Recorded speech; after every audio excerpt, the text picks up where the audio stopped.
Hello, everybody. It's Chill this Sunday. It's a Chilled on Sunday podcast. I'm Danny Chaz. This is Ghost Boogie. How you What's doing? goody? Hey, This look, I'm not dead. I'm OJ. okay. We got this is episode 34. Before we go any further, I'm going to give you a warning. We're going to say plonker. We're going to say tackle. We're going to say Corey. If you don't like that, click a like on the way out and fuck off. So Boogie, what you been up to, man? Hey, man, shave sniz. We're going to say words like shave sniz. Do you know what, right? I forgot that I sent you that link and I opened my phone up the next day to see it. And it was a really good fucking time to notice it as well, because I took my phone to get the screen fixed. The sensitivity's gone at the bottom. So I said to the dude, yeah, it's gone here. So I opened the phone up and the link I sent you to Shave Sniz was there waiting for me as I was in the shop getting my screen fixed. Yeah. Shit. So homie saw. Yeah, but I up scrolled it quick, you know.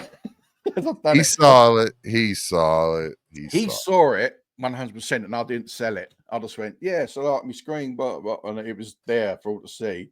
I just scrolled up and just carried on like as if it wasn't there. And I immediately showed my wife, like, look at this shit. So she knew, like, Danny sent this to me. Yeah. Don't go down my phone. This is all Danny.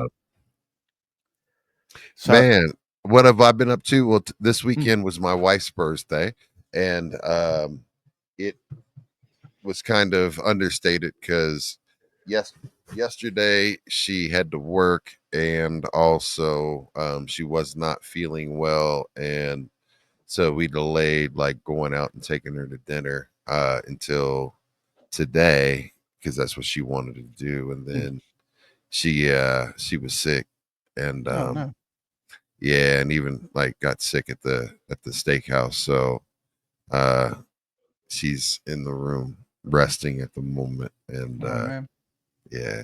Send her my love. Will do. I nearly said her name there, but send her my love. Yeah. Yeah, Mama Boogie. That's the reason why that's the reason why I intentionally don't say her name around y'all, so you don't know. I nearly get used to, so you get used to just saying Mama Boogie. Mama Boogie. Like I nearly called you Philbert the other day, you know? Like, oh shit. Yeah, I mean, oh man, you said Philbert. Fuck you. Come on, Danny. Come on. Philbert Boogie. It's the reason why I just say Boogie. Ghost Boogie. It's not Philbert. I'm not dead. I'm OJ. I know. Remember that time you called me Daniel Charles? No, I'm gonna call you Daniel Charles. No, I'm gonna call you Daniel LaRusso from now on. The Karate Kid. Yeah, because you Superman them hoes. I forgot about that. Yeah, a double suplex. I'll do the two amigos. El dos amigos. Oh shit. She had it coming. I can't wait to tell my kids this story. Oh man, I wish I had footage of it. That'd have been even better, wouldn't it? Yes, that would have been amazing footage. Like, I would love to have seen that footage. I think how many was videotaped? I think there's only one that got videotaped. What's up, Stu Dog? And it would what up, Stu? And it would be on videotape, so I'd have to work out how to digitize it. Yeah. That'd be good, but I just really wish that we had footage of the thing that we're talking. Oh, the one we were talking about. Yeah. The girl with the dragon tattoo. All right, so we're gonna go ahead and I'm gonna say it to everybody. Hey, I don't give a shit. So we're behind. We're backstage after Blurred Reality. We spent a long time bullshitting Daniel. We talked all the way until like 6 a.m. his time, and he told me a story, and the way that he said it is like, because we were talking about like never putting our hands on women, right? Like there's some people that put their hands on women, and how we think that it's absolutely fucking despicable that you would put your hands on a woman. That's a bitch move. Now you can maybe give them a struggle snuggle if they're trying to hurt you. You know, you can just hug them tight so they can't do anything until they calm the fuck down. and you say, "Okay, I let you go. All right, you ain't gonna hit me, right?" Or you just like move them out of your way, and blockity block. But nah, either way, he said, "Well, I suplexed the girl," and I was like, or whatever he said, and just left it at I that. think And I've described it as a suplex to go out of her boots once. nah, yeah, you just basically just left it sitting there like a fart in the church, and someone left a turd at the altar, right? You know what I mean? And I was just trying to figure it out, like, oh, okay, so how did this happen? Like, you know what I mean? Why would you suplex? You know what I mean? Trying to figure out and understand. It's like, well, and then I fucking did this and did that, and I was like, but why did you do what you did? Like, what did she do? Well, she punched me in the face. I was like, okay, but why did she punch you in the face? And then he finally gave me the whole story that he was in a freaking tournament doing karate, and I'm like, all right, this changes the context of the entire story because, Yeah. like, you know what I mean? Like, I'm trying to that you should have led with that. I was in a Well, tournament, I and was 12 beers in, so and yeah, yeah. I know you were 12 beers in, but it was like, all right, so you just say I was in a tournament and I suplexed this chick. You know what I mean? Like, oh, that's a whole different story. So she entered into a contest, Mm. and you said she me too'd her way in. Yeah, she me too'd it. It was like it was a freeway because we were all big boys, and so she was very sturdy on her feet, shall we say? And she said, "I want to be in it," and demanded to be in the competition. And they were saying, "Like, are you sure? Like, this is all men in the competition." And she was like, "Anything men can do, women can do just as good." And yeah, Mm. she had to fight against me in a tournament, and Anything. it was a heavy contact one as well. So yeah, So, and you entered into a kumite. yeah, me too. Yeah, she tried to me too me, and it turns out I me too'd her. Yeah. So, Mm. like, you said she jabbed you, hit you in Yeah, the so I went nose. out. So let's try it from the start. So I Yeah, went out, let's give and it's everybody context. yeah. So I had to fight this girl in a fight, and we're both in our 20s, and she should not have been in competition, but she was like, "I want to be in the men's thing. I can do whatever men do. I'm as strong as a man, and men ain't as good as me." And Stu said she should have been in the kitchen. And I think she just left the kitchen. She had the fridge door was open. Oh my And god, y'all are horrible. then I didn't know what to do. So I went out to fight and I didn't know what to do. I didn't know whether to take it easy. And then this girl's a black belt karate. She's no fool. And we're around the same weight. And so while I'm deciding what to do, she gives me a jab on the nose. Boom. And I'm thinking, okay, yeah, that's a little jab. So we're jabbing. That's cool. And then I'm thinking, what should I do? What should I do? And then she hit me again in the mouth. Mhm. And then she turned to her friends in the front row and started giggling. So I put that bitch in a Kimura, suplexed her twice, and then choked her out until she tapped. But you didn't let her go.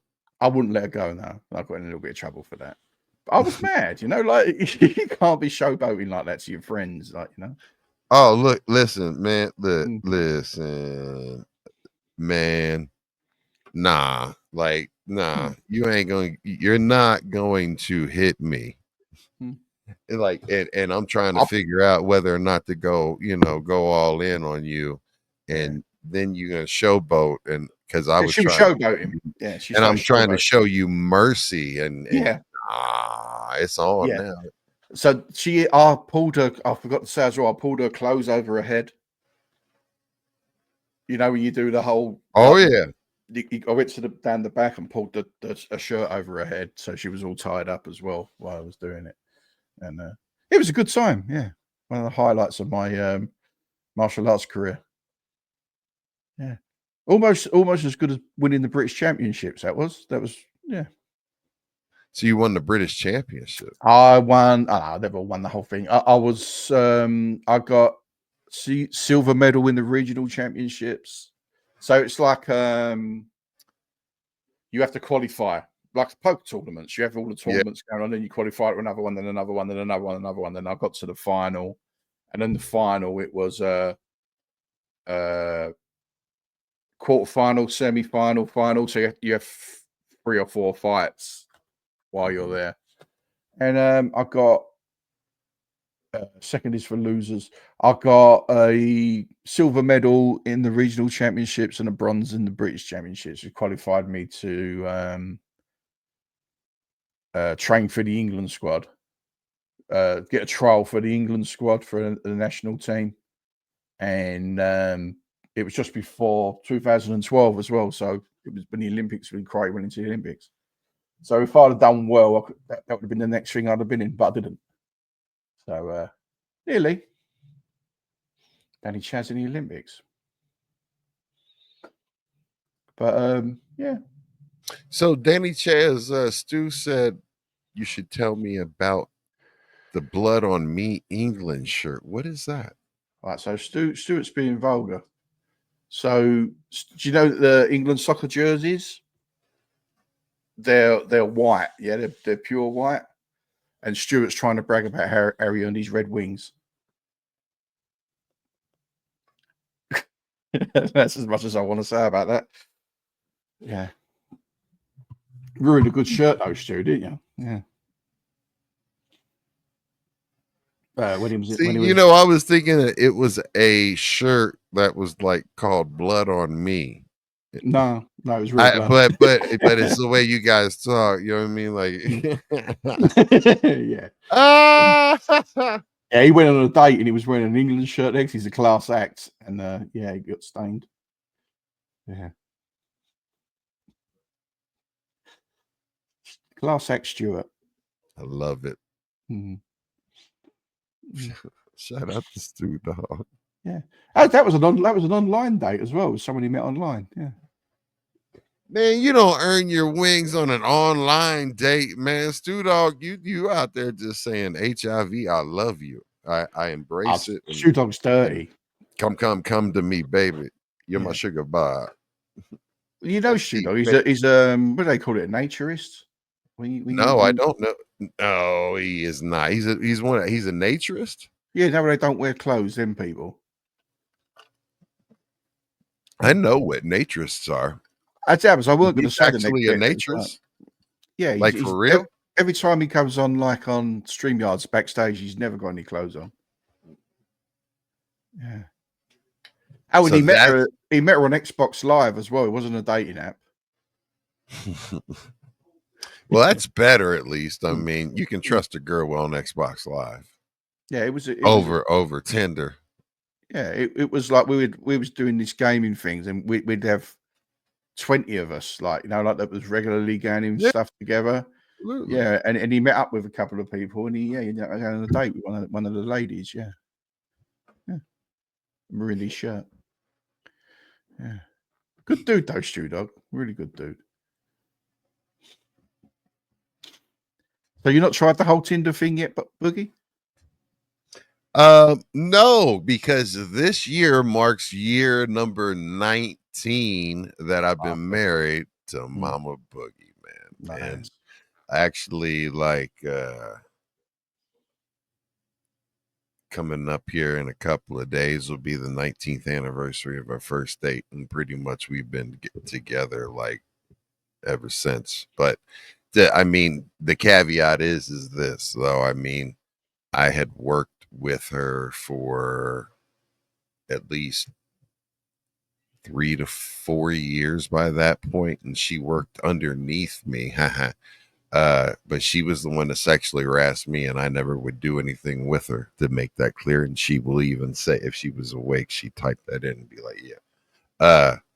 But once, like, she was promoted out of my team and everything like that, and I moved to a different job in management underneath a different umbrella. So she wasn't even anywhere. We weren't in the same like org tree at all in this company.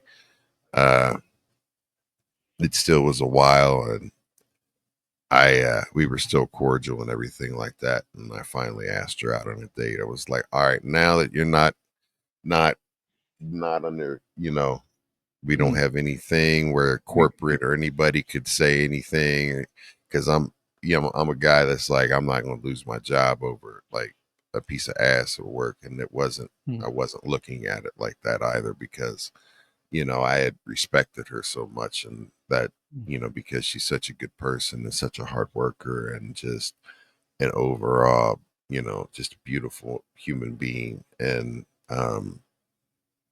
yeah, it was like, hey, and went out on a date.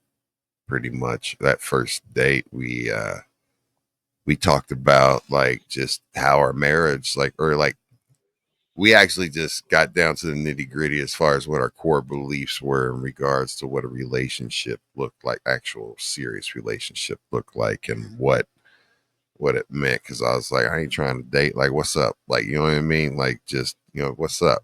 And she had talked to me too. And like, we were pretty much identical in everything that she said and that I said, pretty much mirrored.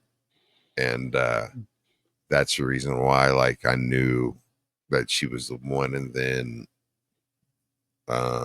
it was probably about a good full 4.5 months I proposed, and then by maybe no less than 4 months we actually got married, and been together ever since. 4 months. Because we were together completely, like, every day. Like, we weren't separated after pretty much the 13th of January. Like, we, you know what I mean? I had her kicking at my house, all of that. Like, there was a whole, not right at the 13th, but like probably within 2 weeks, like, she was kicking it at my house and just chilling at my house, because she had some family that needed to her brother, they had already had a kiddo, and he was young. He's now in graduated college just a couple weeks ago, and congrats, homie. The She was pregnant, and Mama Boogie was like, I'm gonna, let them till they're moving it back into the area. I'm gonna let them have the house until they can find a house, because they were house hunting, right? And so it was gonna be a temporary thing. And I said, you know what? She was gonna stay at like a girlfriend's house and bounce around while they were trying. She was letting them use their house, and I was like, you don't got to do all that. Like, just here's a key. And at that point, you know, she was kicking it. And then at the end of the time, when it came, for her to, she didn't have to be there. I was like, I don't want you to leave. And at that point, yeah, but we have not been together, or have not like even missed a day with each other, except for business trips on my behalf, and hospital stays on my behalf. But yeah, we've been together like rock So solid since. just like your late 20s, 27, 28? 30. What do you, so I um Have I done my I maths was, wrong? yeah, so I was 29 when the January happened, and then was 30 that March or whatever, right? So yeah. Man. I was 15, just about to be 16 when I met Kelly, and she come up to, I was in a bar, drinking in a bar, and she come up to me and went, "Oi, what are you drinking?" and sat down. Yeah. Yeah, man. Good times. It is awesome. I mean, like Mm. it is. I feel very fortunate and blessed Yeah. to have her specifically because I mean I've put her through a lot with my health and a lot with a lot, and she has been such a rock and not wavered and has done nothing but shown me love and been great to my children. She's an amazing mother and an amazing spouse, and very fortunate to have her. So, you know, I mean, that's the reason why I never make light of her, and always very much make sure that I shout it out. You know what I mean? Shout her out. Jeff says I'm the luckiest man on earth. He always tells me I'm punching above my weight. Kelly's a great. She's a great lass. She's a great lass. I guess I hope that's all right. She puts up my bullshit. Anyway, like Becca's, I'm not bringing Becca on. She's just back there nodding away. Because others know I'm about to get insulted. What's up, Becca? I can't see you. Talking about girls who won't go away, it's Becca Boo. Hi. How you doing? What's up, Becca? What's up? How you doing? Happy New Good. Year. How are you? Happy New Year.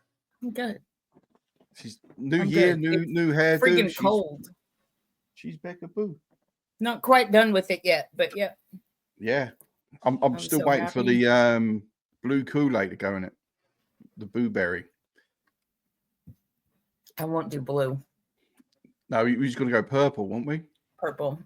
Yeah, nice. I You went have purple it. before, Just didn't you? have You've to done it do it. before. Mhm. I've seen you on the sesh with coloured hair. Yeah. Yep. That was what, a year ago? It was, yeah. Blowing time fly. Right? Time flies. I was telling Boogie, I made Boogie laugh when With which part? when Reiki was talking about being a dominatrix. And then she said, And "What do I you said, think, don't bring Becca?" me into that shit. You said, "Don't bring me into that shit," but it's the cadence in which you said it killed me. No. It was funny. You know what, Becca? I got beef with you. I beef with you. Uh-oh. You can join For this what? with no problem, and then join the sesh with no problem when I have to call out sick. What the fuck? I had is no going on idea with that you weren't going to be there, first of all. You asked me. You Second said, of "Is Boogie all, going to be there?" I said, "No." You went, It "Okay, was send me a shut link." up, Danny. It's a whole lie. Second of all, it was the last sesh of the year. There wasn't going to be a New Year's Eve sesh, and I've always joined the New Year's Eve sesh.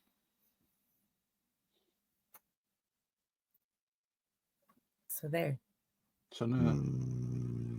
And I just gotten my hair cut and had a full face of makeup on. Well, she puts So I makeup didn't on have for to do the it. Sundays. It's all made up Sunday because Richie's usually on. Yeah. You don't got to put your PJs on. You can just be stayed made up. You know what I mean? No, that takes way more effort than I'm willing to put in these days. On a Monday or a Thursday to join the session. I'm feeling jealous. Okay. You know, Danny said, "I'm gonna fucking do my own shit and take all your shit." I did say that. 3:45 in the afternoon. Yeah. You look ravishing, by the way.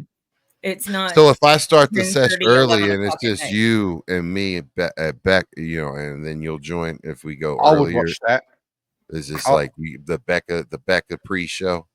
The Becca Boogie show. I would watch that. The pre-show, and then we would start the session, and then Becca would be like, "All right, I'm going to bed. I'm going to drink me cocoa and go to bed." I would watch that, but the Becca Boogie show. I just want to see Becca and Reiki go back and forth about dominatrix though. No, Becca shut that down. She weren't going back and forth. It was beautiful.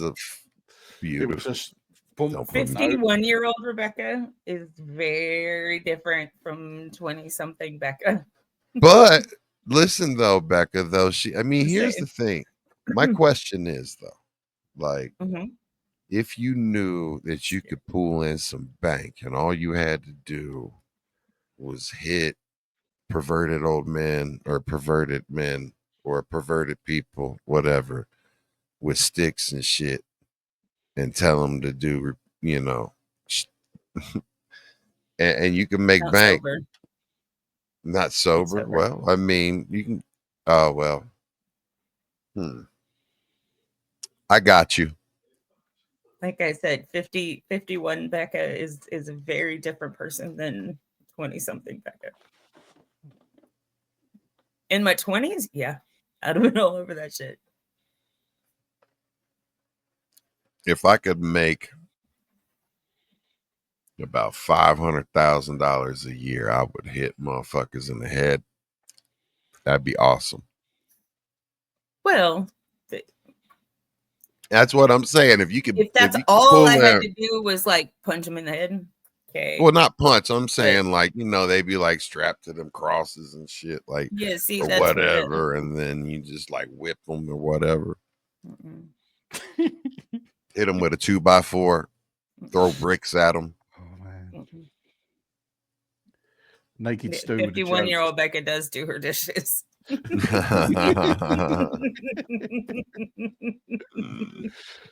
Oh, shit. Yep. I got you. What about pictures of your feet? Man, that's so weird. It's so weird. If you're selling pictures of your feet, no, the people that want that, who cares? That's their thing. And who cares if it's their thing? Fuck it. Everybody's got their thing. Or if they're not hurting people and like cutting people's feet off and collecting feet, that's a whole nother thing, right? What was I watching? I was actually watching something the other night where they started talking about people with a foot fetish. I don't get it. And dude getting arrested because he posed as an employee at a shoe store. Yeah. And was charged with sexual assault. I think it was in Canada. He was charged with sexual assault. I got dressed down in a shoe shop I worked in because I wouldn't touch people's feet. Like you working in a shoe store if you're not willing to touch feet, though. Oh, it was a thing they do here. They make you go and work when you're at school. We call it work experience. They get you a job for 2 weeks and you have to go work free in a place. And mine was in like the Olympus Sports. And they told me I had to get down and lace the shoes and help people put the shoes on. Mm-hmm. And I weren't up for it. So they told me to do it to this lady, and the lady looked like she had a wash in a little while. And I laced the shoes while my manager was watching. I laced the shoes and I just threw. She was sitting there and she put her foot up and I just threw them in her lap. I went, there you go, like that. And then the manager took me and said, like, you've got to do it. I've already told you, Dan. Like, this is like a strike, really. This is a strike against your name. You're not doing it. And I went, dude, you ain't paying me to fucking turn up here. I definitely ain't doing that. Right. Like, yeah. And I left. So the worst job that I ever had was working at a Payless shoe store. That was, and I've mentioned that on the sesh. That was one of the absolute worst fucking jobs that I can say I ever experienced, because I had to fight repugnant ass people over the whole I mean, I had to touch some feet, and I was the same way then. And we've talked about my problems with smells, right? Like I don't do well with a body odor. BO do not like. I can't be around it. and having to do that shit. But people, I mean, Payless shoe stores are like one of the levels of hell on Dante's Inferno. They just didn't have Payless shoe stores back then to articulate the layer. It's like a sub layer. But first job I ever showed up high to. One of the last How jobs old were was you? the last. I mean, I was 16, 17. Not your first job ever. Oh no, like I had worked first retail, no, second retail job, because I had worked like Chi-Chi's, McDonald's, and And you didn't then go to work tried at I McDonald's? tried nah. I didn't want to. I just didn't, right? You know, I just didn't. I didn't smoke weed for the first time until 16. I waited out, you know what I mean? Like there Oh, was an yeah. issue with watching. There was some issues there that I was like, I'm good right now. You know what I mean? But when Black Sunday came out, or before that, but no, I mean, it was really bad. I had to fight with people. I mean, there would be people that were so fucking gross that they were so, trying to think of, they were so trashy that they had vouchers for baby shoes, right? Mhm. They had vouchers, state vouchers, or government assistant vouchers. What up, Pam Badass? Salute to you, family. New Zealand. That they received for their children to get free pairs of shoes that was going to be Mhm. covered, right? And it would say the child's name, it would say the weight, the age, you know what I mean? All of this stuff on that, right? And it's good for one pair of shoes up to X amount of dollars. And you would see the child, and all right, cool. But they would be trying to fucking buy size 12 flats. Mhm. You know what I mean? Yep. Like, nah, girl, you're not gonna get some gold glitter fucking animal tiger stripe pumps from Payless for your baby shoes. You need to go Right. back there and get baby shoes. These don't count. And they let me do it here all the time or at the other store. Well, I'm not the one. Like I was just like at that point I was like, I ain't gonna lose my job, and because the managers and all of that shit were like, if you do this, you can actually be personally accountable and held charged and have police charges and stuff, and you will be specifically liable for committing the crime. Yeah, because you're aiding and abetting. I ain't trying to be going to jail for that. Right. Mm-mm. Yeah, I don't know if any police are going to come in and enforce that, but yeah, I see what you mean. No, they did. Mm, They Oh, would did go they? into retail stores yeah. all the time. They would send people in No, to secret shop and Government do money. that. Yeah, dude. It was really? they absolutely. And they Because it would was government money. Payless would get popped all the time. Like there were stores that were getting popped. I was like, wait, and they were Right. going to jail and shit. It was crazy. I was like, bitch, you Mhm. ain't, I'm not going to jail for you, big bitch. Come back another day. Damn. Get the shoes for Police, your kid. was it police though? Real police or just government workers? Police, po, like Jesus, Yeah. your 12 police The ain't got nothing charges, better. bad. Your the police ain't got charges nothing would be better to do. government fraud. Yeah, I know, but the police here have got are busy. They ain't got time for that. Yeah. It's the same that's ones. crazy. It's the same ones that would go that go store to store, sending in someone that looks like they're 12 to buy tobacco or alcohol. All the time, And if you man. sell All it, the time. that cop is coming in with a Boom. ticket. Yeah. Mhm.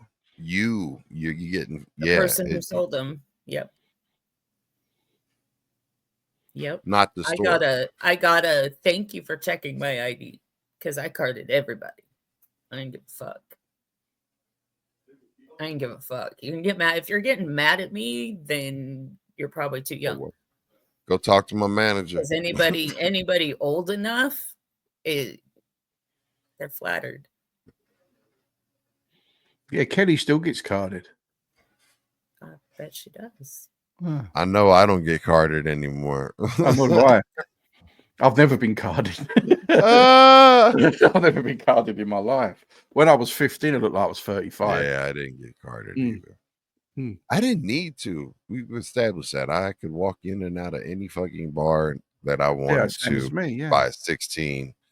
Yeah. But just because of the DJing shit too. I mean, they were like, all the bars knew my family, so it was just, yeah, he's cool. well, yeah. Yeah. Well, what was cool is there was the bar and the restaurant, the really nice bar and restaurant that was right behind my grandparents' house. It was like a dinner club too. That's where the Big Red Machine from, Beat Rose, Johnny Bench, all of the guys would be there and shit, right? And the Reds players still would hang out, and there'd be people playing poker in all these rooms and stuff. I could run in and out of that place because the owners, watched me and knew me since a baby. So I had free access to that place and it was cool. And then by the time that I was old enough to start to want to drink, I mean, they were selling me cases of beer, by 13, 14. We used to go into. You knew which liquor stores to go to. Yeah. Because I didn't look old enough. No.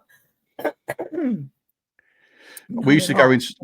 We used to go into this one when we were younger. We'd like to get cigarettes and booze, and it was the Jamaican guy and his wife owned it. And you'd go in there, and you'd get it. And as you was ordering it, you'd hear his wife shout down from upstairs, "Don't be selling the poison to them babies." You'd hear us, you'd hear us shouting it down and cussing him out. He goes, "Hush up, woman!" And he, like as he was serving us, yeah. Don't be selling poison. There was a liquor store in like a little strip mall right on the corner of Hollywood Boulevard and Western. That guaranteed didn't matter. They didn't give a shit. We'd go in there all the time. It was different here. When I was younger, it was different. It was like it's different now. Now it's like America in how they get people. The kids are getting, like, my boys are getting carded where they go and stuff like that. When I was young, it was like, he's sensible, and they'd serve you. Like, but it was more community then. Like everyone knew everybody, so it was like, in a pest, just give him a beer, and yeah. It was more accepted where I live, really. I think because if you was as soon as you were a grown man going to work and earning a living, then you could go in the bar. That's really the restriction. Becky, you were going to say something? Yeah. Will the bartender get in trouble for over serving? Not where I brought up. Nah. See, back in the day, though, let's speak to when we were growing up, though. I mean, because it is completely different. Back in the day, man, at this age, like with the kids' age and shit, even like my dad would give me beer. Yeah. We've established this since a baby. But like I could take a drink of his beer at any point in time, anywhere he was as a kid if I wanted to and asked, and he said, cool. There was no worry about like any type of trouble or smoke or anything like that, right? But now, dude, like, because especially at like a baseball game or a football game, where my dad had his buddies or like, my grandpa or whatever, right? You're with an adult, sometimes my dad would get me a beer before, but, once I got like, 16, 17, he would get me a beer, but that was cool. But I could always, like, at 12, 10, like just be taking drinks out of my dad's beer and no one would say anything. No. No one would say. But if that would happen now, someone Oh, sitting Lord. next to the booth, they would call the fucking police and I would lose my children. They would call child protective services. I would get in it's such a weird ass climate now where it's looked at completely different than the way it Mm. is now with us growing up. I actually got looked at sideways for giving one of my kids beer at a party. Really? Yeah, someone said to me, "You shouldn't be doing that," and I said, "You should mind your own fucking business." How old was he? That was the answer. About 11. But I weren't like giving him a shot of tequila and going ring. I was just giving him a sip of beer. It wasn't like. Yeah, no, I feel you. I absolutely feel you. I mean, it's you gotta. Like, I'm not going to sit there and let my kid like get drunk as a sack and fool around. But like, it's one of them things. I look at it like, if it's the forbidden fruit and you don't give it to them, when they get it, they go wild. Ding, ding, ding, ding, ding, ding, ding, ding, ding. Talking of getting it and going wild. Uh-oh. It's JD. What's How's up, Jeff man? doing? Oh man, I've been through it pretty rough. Mm. I've been sick for like 5 or 6 days, so you can probably hear it in my voice. But yeah, man. I mean, it's just my nose. I feel pretty good otherwise, but It's all that I can't. cocaine. I wish. Fuck, man, it'd be way better than this shit. Monday night, man, just been out of Tuesday commission. morning. And, Take it out of you. Nah, I wish, but yeah, hanging in there. I haven't felt good in 2025 yet, so I figured I'd jump on, and I'm home again from work today. So nobody wants this near their food. You know what I mean? So, but yeah, other than that, man, just hanging out. That's the kicker with your job, isn't it? You meet so many people, and at Christmas you meet even more. Yeah. Oh yeah. I mean, I could work in a cubicle right now, no problem. But I can't be like, serving people food. So it's just, it's not it's very rude. So hey, it is what it is. But yeah. My old job was like that. I'd always be sick at Christmas just through getting on the tube and the public transport and going in and out of all people's places. Yeah, I'd always be sick at Christmas. Yeah, I mean, I feel for you, count for yourself lucky that I was, that you're not sick during Christmas. I got, that was worse. So yeah, I made it through, and yeah, just kind of hunkered down, like Becca Boo said, as fucking cold. So it's actually kind of nice to be, on the couch, bed to couch, because it's rough out there. So oh my god, yeah, it's but hey, yeah, it's have you got any snow? That was one of my questions earlier. I got snow. I got snow and ice on the ground last night, yesterday, and there's a huge storm. So yeah. I'm grateful that it skirted like the northern part of the state, like the northern part of Oklahoma. And I think some places got some light drizzle, which that in itself isn't fun when it's 21 degrees outside with a wind chill of 4. So yeah, no. I went and got all my food on Friday, and then yesterday put the covers over my outside faucets. Good call. Got up this morning and opened up all the inside faucets. I heard a thing I've been watching this coverage because it's a huge storm. It's like once in a decade kind of snowfall. And this guy said you should look out for people, pets, plants, and pipes. The 4 P's. Yeah, it's kind of cool. That was a good thing to keep in mind out there. But yeah, I mean, I was going to piggyback off of what Danny was saying about booze at a young age. I want to continue this conversation because I have something I want to say. Let's get back to it. Yeah, I actually wrote an article that got published in my local paper when I was a teenager talking about that shit because they were trying to ban some Abercrombie catalog because there was nudity or what, you know what I mean? You know how it was scantily clad or whatever. Yeah, they were always like, yeah. And I wrote this article. I mean, I was like, I think 14 at the time, and so it was like geared towards me. And I wrote in my local paper because they had this whole write up about it.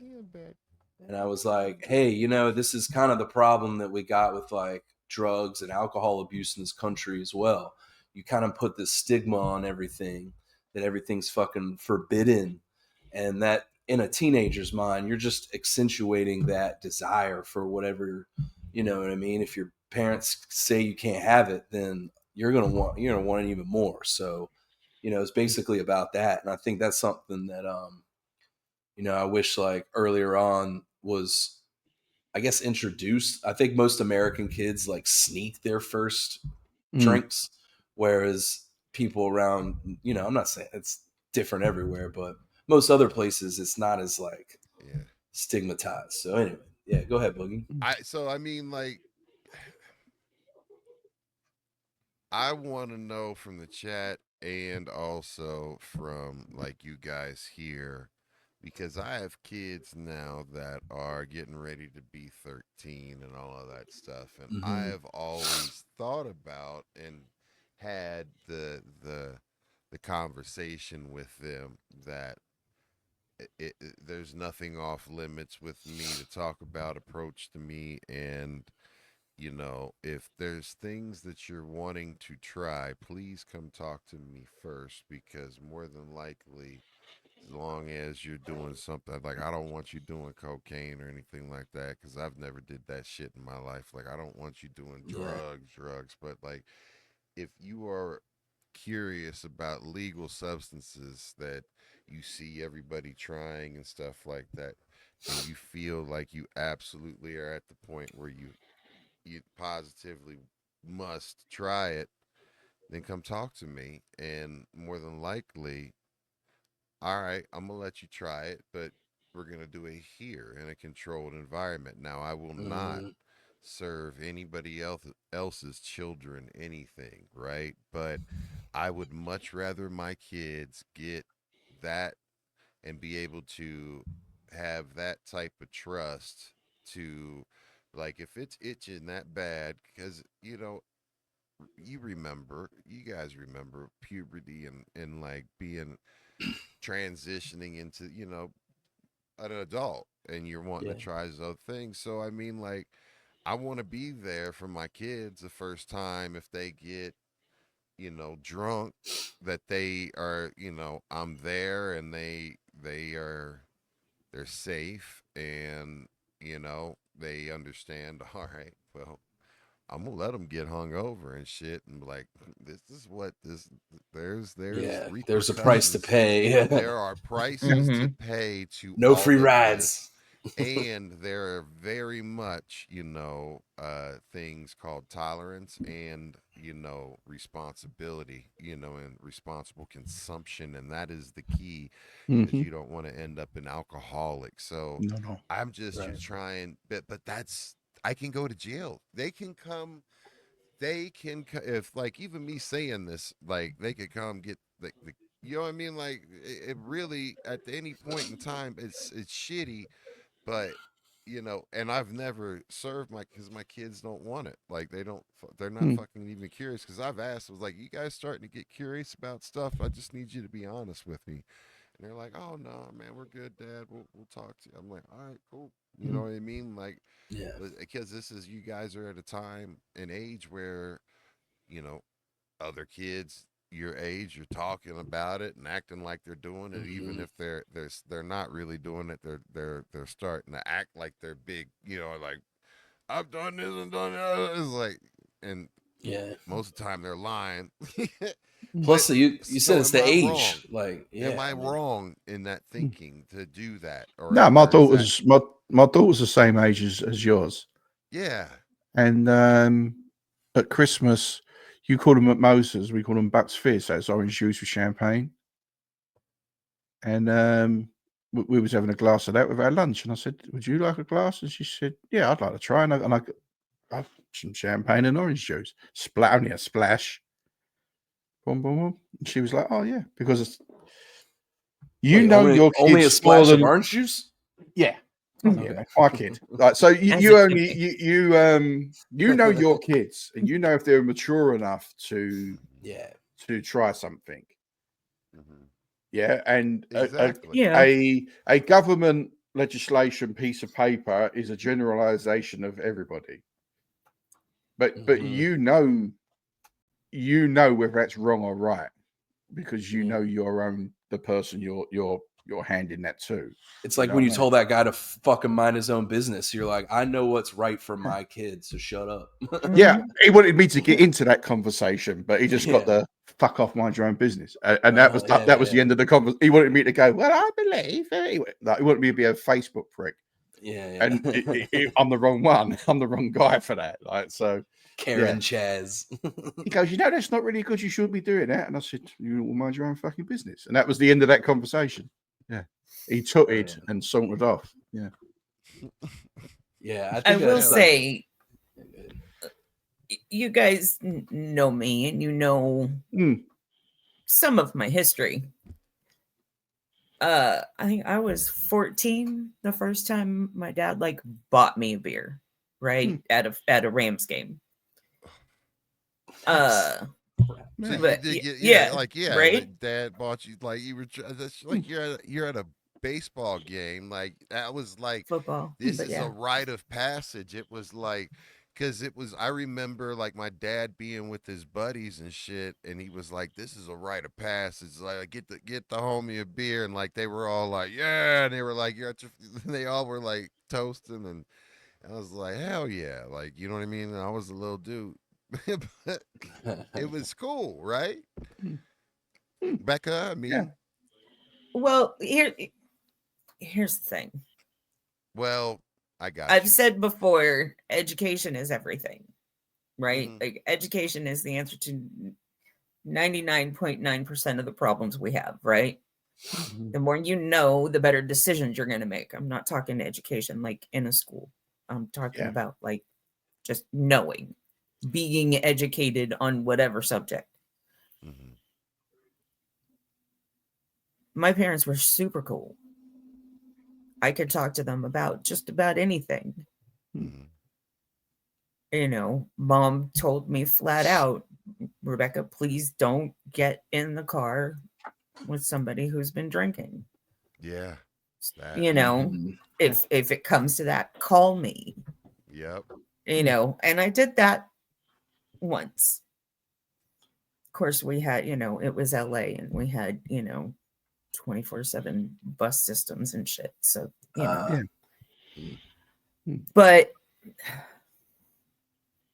when it came to trying things and experimenting and like I just did it. Yeah. I wasn't having that conversation. Why was Right? that? Because I knew, like, I'd seen them. They both drank. They both smoked pot. Like, pot was everywhere. It was, the 70s and 80s. I knew people, I knew people whose, kids whose parents did other stuff like, cocaine. And I think Did they do maybe that in some front of of the that is kids? different today. No, but you could tell. Okay. Like, you could Yeah. tell. I think today things are a little different because there is so much more information out there and you see the end result on social media. Mhm. You see people twacked out because somebody's filming them making fun of them. Yeah. You don't and like you don't know till you know. Yeah. And for somebody like me, and who's an alcoholic and a recovering alcoholic and recovering drug addict, it wasn't the usage that made me that way. What was it? I Was it was the already parents? that way. No, it's just how I'm wired. Yeah. It's the way my brain works, and I didn't I didn't become an alcoholic because I drank a bunch. I drank a bunch because I'm an alcoholic. Right. You know, there's no such thing as just a little for me. Right. Yeah. And you don't know that till you're in it. That's Mhm. they don't have tests for that. Yeah, exactly. Unfortunately. You know what, You figure though? They're that out getting when you're in the close. middle of it and you've almost lost your Mhm. life. Yeah. You Right. know. Yeah. Piggybacking on But that, I there, would say, yeah, go ahead. yeah, there's a lot more information out there now. Mhm. Yeah. And you know, when I was growing up, it was a whole lot safer. Yeah. It Mhm. was. You know, if something was stepped on, it was stepped on with, you know, Tylenol. Baby You powder. know? Yeah, you know, baking soda. Right. Today, Fentanyl it's and shit. stepped on with shit that will kill you, literally. Yeah. You know, even you know, when it comes to things like meth, it's not the same Mhm. as it Everything gets was cut in the up 80s and eventually. 90s. Like Yeah. it's just a whole lot. It's made differently See, now than there's it no was good then, even advertising for without meth. the huh? There's no good advertising for meth, is there? I Like mean, cocaine's glorified on the movie screen. Cocaine gets glorified Yeah. on the sure, movie yes. screen. Yeah, Like yeah. meth is never glorified. But Well, we still didn't even call it that then. yeah, but like We called it cocaine's like, oh clean. yeah, look at me, I've got a glass of Cristal and I'm coked up. Like that's Fancy. 90% of Yeah. coke Right. taken in the Right. movie, which we know is not that. That is not how. That is not real people that do cocaine. That is not their Right. lives.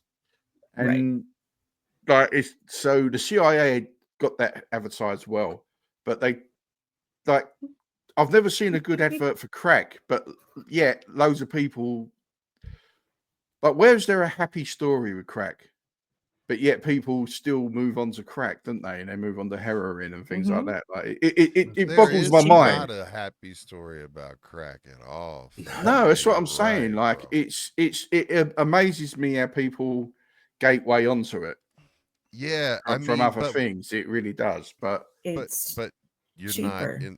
Yeah, and you're not like I Mhm. mean that like Mm. you're already that addict and you need Yeah. that high. So Yeah. I mean, you've got to go ahead and go with the cheapest form of it that, and then it's ultimately some of the most potent and more addictive ways for it to impact you, and it Yeah. kicks your ass, bro. Like Yeah. I mean, it's just horrible. It's Yeah. I've watched so I know many people that have get their died from all life this stuff. So yeah. destroyed Yeah. from all of that drug addiction. I mean, there are so many people that I've lost that I went to school with from just opiates and overdoses and all of that. It's just horrible. It's Mhm. absolutely horrible. That the opiate pandemic, because that was a pandemic in itself. Just Mhm. not the doctors not being educated on the substances and the pharmaceutical companies not being forthright, and then also their tactics in regards to the drug reps. And I knew a ton of drug reps, and they yeah, I mean, They're people just were signing off. There you go. that doctors that movie that they had on Netflix or whatever where they were talking about, it's just crazy. I mean, I lost my father because of it, man. Yeah. Or I mean, it helped put the fuel on the fire, and he was getting grocery bags full of That's crazy. every type of opiate you could want. He was getting them on a monthly basis. Plus, he was getting sleeping pills and all this other shit, right? So I had access to those drugs at all times if I wanted them. It's And I nuts. did try those things out and figured out what they did, and was like, ugh, I didn't, and I knew I didn't like the way they made me feel at that point either. But Yeah, my The thing about OxyContin specifically is when it first hit the market, it was marketed as non-addictive. Yes. that's 100%. It was supposed to be a non-addictive option for things like codeine and Vicodin. Yeah. Yeah. It's a trick.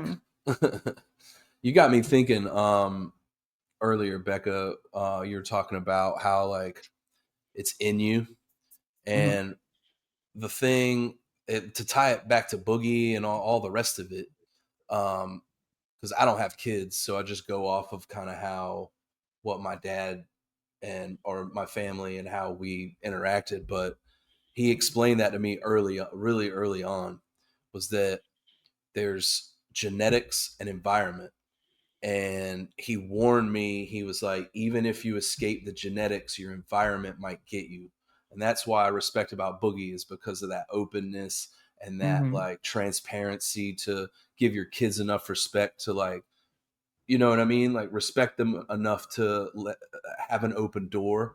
But what he told me was like, even if the genetics don't get you, the environment can.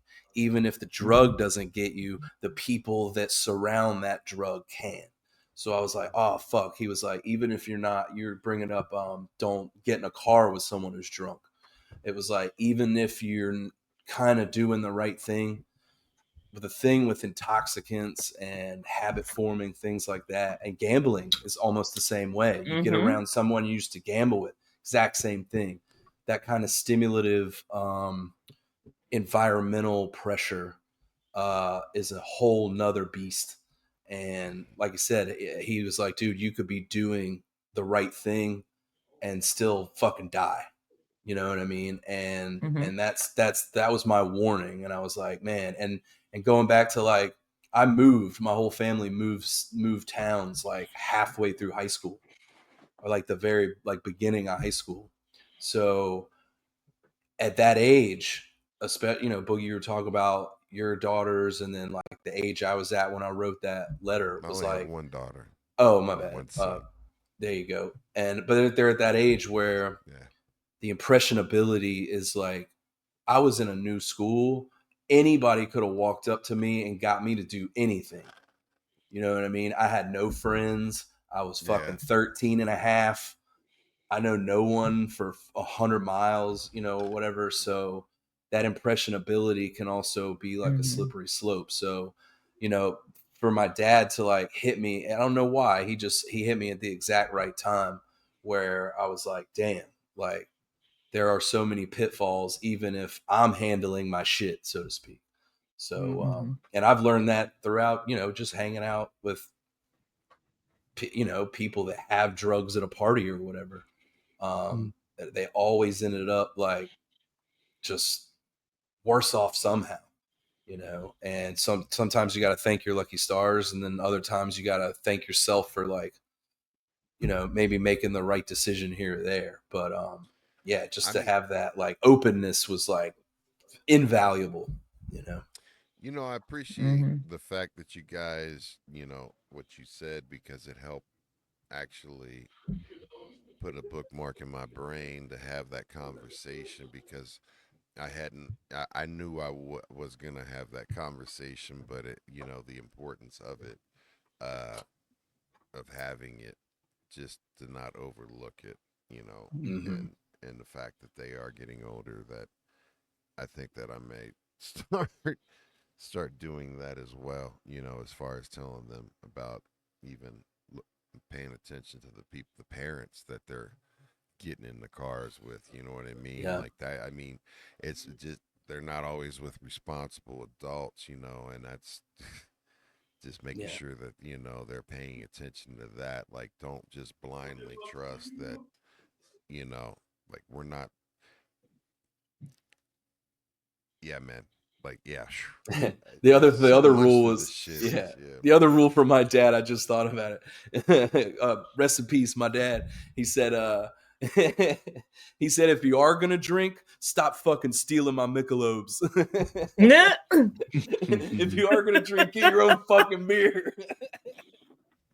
I'll never forget. That was hilarious. I had no idea. I had no idea he knew, but of course he fucking knew. Yeah. Of course he knew. Wasn't born yesterday. It's hilarious. Now, like I've got one that's 18, one that's 19. I go to the fridge and my beers are gone. Well, see, that's Yeah. gonna be a whole different conversation if I drank. You know what I mean? Like, hey, look, Yeah. man, just if you're gonna start kicking some money in because this Yeah, shit you got- costs Yeah, money dude, too, yeah. fam, like, Yeah. I've also got a rule because their friends come here because I've got this nice space that I've built, so that they'll come here and hang out and stuff like that. And the rule is any beer left behind is now mine. There you go. Good rule. So when they come around, they Right. have the rates of beer and that. It's like, don't expect that to be here next time you turn up. Like, So you don't got a think, bunch of, they leave you like blueberry and mango beers and shit. Is that all you yeah, have? man, I could walk around here now and This weird assortment of shit. yeah, I'll prove a point. It's fixing to show us. Right? I got some pink shit. Oh, I got wow. some Odd Mark vodka shit. what is that pink shit, by the way, Danny? Yeah, what? I'm so curious about. Yeah, we what the can't pink- gloss over I that. don't think he can I hear wanna- us. Yeah, man. Okay, hold So yeah, they Hey, leave Danny. it. They Danny, leave it here. What's tell- the pink stuff? Yeah, what could you go get the pink stuff and tell us what that is, please? It's Pepto-Bismol.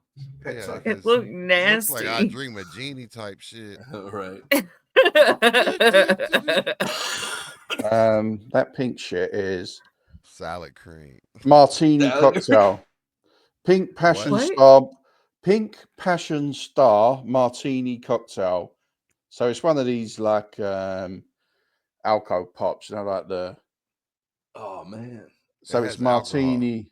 Yeah, it's only this whole bottle's like 8%. It's nothing. Oh my god, that's some Boone's Farm. Yeah, there's nothing. Yeah. Right? Who's the Well, girl? What was There was a what's girl. the There was a alcohol? few girls that come around, so they were probably drinking. Yeah. Yep. No, that's what I'm saying. None of them get drunk or nothing. They just have a couple of beers and But the rule is any booze left behind won't be there when you come back next time. And Oh, man. Charles puts a dent in it. Yeah. Mhm. That looks like a headache in a bottle to me, man. Right. It's Oh, 8%. Yeah, passion fruit. Like it's nothing. Yeah, man, there's nothing. You in get the there. sugar will give you more of a rush than the alcohol in that. Strawberry Hill. Yeah, you're going to get a Piss headache and and a some, headache. yeah, piss and and some a kidney headache. stones. Yeah. Yeah. Oh, God. Yeah, we used to drink that shit, though. That just off the wall, like the crazier, the better it's kind of the game, you know? Yeah, I never did that. It was nuts, man. Yeah. I mean, it was the bar scene, you know? I was like teaching during the day and then drinking at night. So it was like my business, my pleasure, my home, my work. It was all in the booze world. So, you know, we really pushed the limit and, you know, we would have contests on like the craziest thing we could order when we got somewhere, you know? So, you know, once you know 150 drinks, you start trying to find like just insane shit to drink. And yeah. My rule with drinks is if you're gonna like when people hand you shots and things, my rule is if I can't find that color in nature, I'm not drinking it. So you know when people like they're like luminous green shits and that, I'm like. But I've had people go to me like, hand me these drinks, and I'll just look at them and think like, what were you, like 12 years old? Like, what, they out of tequila, fam? But what's like, come on, man. Like, there's nice drinks for the same money that we could just drink. You know, like, yeah. Well, you know, you're Somalia, you know all about it. Yeah. Mm-hmm. Yeah. That was the craziest part of the world was like, you know, seeing people whose business is alcohol, what they do in their off time, you know, seeing the sommeliers not in tuxedos sitting around drinking Bud Lights out of a bucket was like what the fuck? What are you guys doing? Yeah, you've They're got like, all the that's knowledge in the work. world. All the knowledge I in the want a world. cold Yeah. Bud Light out of a bucket of ice, not like I can't drink. But we Red all wine all the time. do. We all want a cold Bud Light out of a bucket sometimes, don't we? Exactly. The two I was most not painful, Nah. the two most painful things Not that I Bud can Light. think that I drank or that we did in our youths were once we got the dual beer bongs. Like our first beer bong was a dual beer bong, right? That came down into a T, and so you had two full beer bongs and the T. That was a whole nother like two beers, right? Well, we got bored with beer, you know what I mean, and we just started doing liquor, you know what I mean, Oh and God. yeah, so we knew better than to do the whole two bottle. But we did take one of them out and do the single. So I did a bottle of Jägermeister like that. I did a bottle of Goldschlager like that. Those were horrible. Those I did Those sting the most. a frozen strawberry daiquiri. That was the worst brain freeze episode I've ever had, and like puke. God. And it had like a shit ton of vodka or whatever you put in that shit, tequila. But we would do, and then the one that was that obliterated me. Of course, I did Hennessy. I did a bottle of Hennessy. That's so gross, man. It's so much sugar, especially. Oh man. But I mean, it does get to that point, though. I mean, I think something Murray said the other night resonated heavy with me. He said last time he was drinking, he finished like a bottle or something with his brother, I think he said. And he goes, I woke up the next day and was like, what am I doing? Yeah, it was He New Year's Eve. he said he felt so bad. You know, everyone's like, I'm never drinking again. But sometimes that shit sticks. And I was like, damn, that was such a cool story that he just woke up and was like, that was the last time I had a sip. Because I was just like, what the fuck am I doing with this? You know? And yeah. I never understood the whole thing like you was just talking there, like beer bongs and things. I'm just like, just have a fucking beer, man. Why we got to hurt ourselves? Like, that's what I'm saying. I've never understood it. When I was at that age and that people would do shit, and I've done it, but then you just like I'm like, the fuck, like I was just always that kid that was like, I'll get there in my own sweet time. Like I'm not. I don't want to. That's never been me. As a kid, before I learned my EQ levels, I mean, my EQ levels were pretty off the charts back in the day. That was one of the things was because they wouldn't impact me like the other, because I've always had like a extremely high tolerance to anything, right? Like alcohol, high tolerance, any drug you throw at me, high tolerance, including anesthesia. It's just something built into me, right? Like your body chemistry, right? Like my body doesn't react as it has to be strong shit in big doses. But and I'm not trying to say ooh, I'm just, and it was Pepto brand salad cream, hell yeah. But it was absolutely like at that time I was wild and I had a point to prove, you know. So someone would dare me to do something and I'd be like, all right. Like I would just do it. Like that ain't shit. Like whatever. Like I mean, someone dare me to jump off the bridge, I'd be like, you first. But if it was something like that, I'd be like, all right then, what's up? I'm a puke. I prided myself that I could outdrink anybody. Yeah. Like I said, once it's competition, right? man, And I it's being the chick, right? Like trying to prove herself.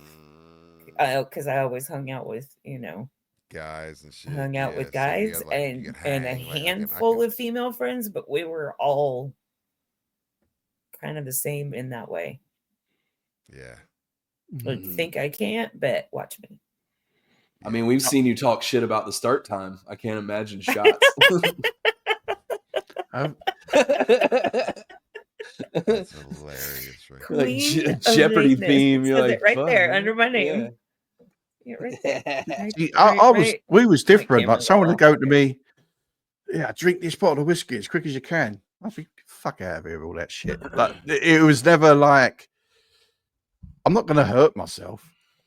Like, look, I don't want to be spewing up in an hour's time. Like, that's really cool and tough, isn't it? Like, I want to be at 4 o'clock in a restaurant Made somewhere, room. 4 o'clock in the morning, still drinking and partying and having fun, and then moving on to the next place. You know what I mean? 7 o'clock at night, I'm not pouring bottles of shit down my neck. Well, I think also there was a thing that I wanted to get there as fast as I could get there for as cheap as I could get there.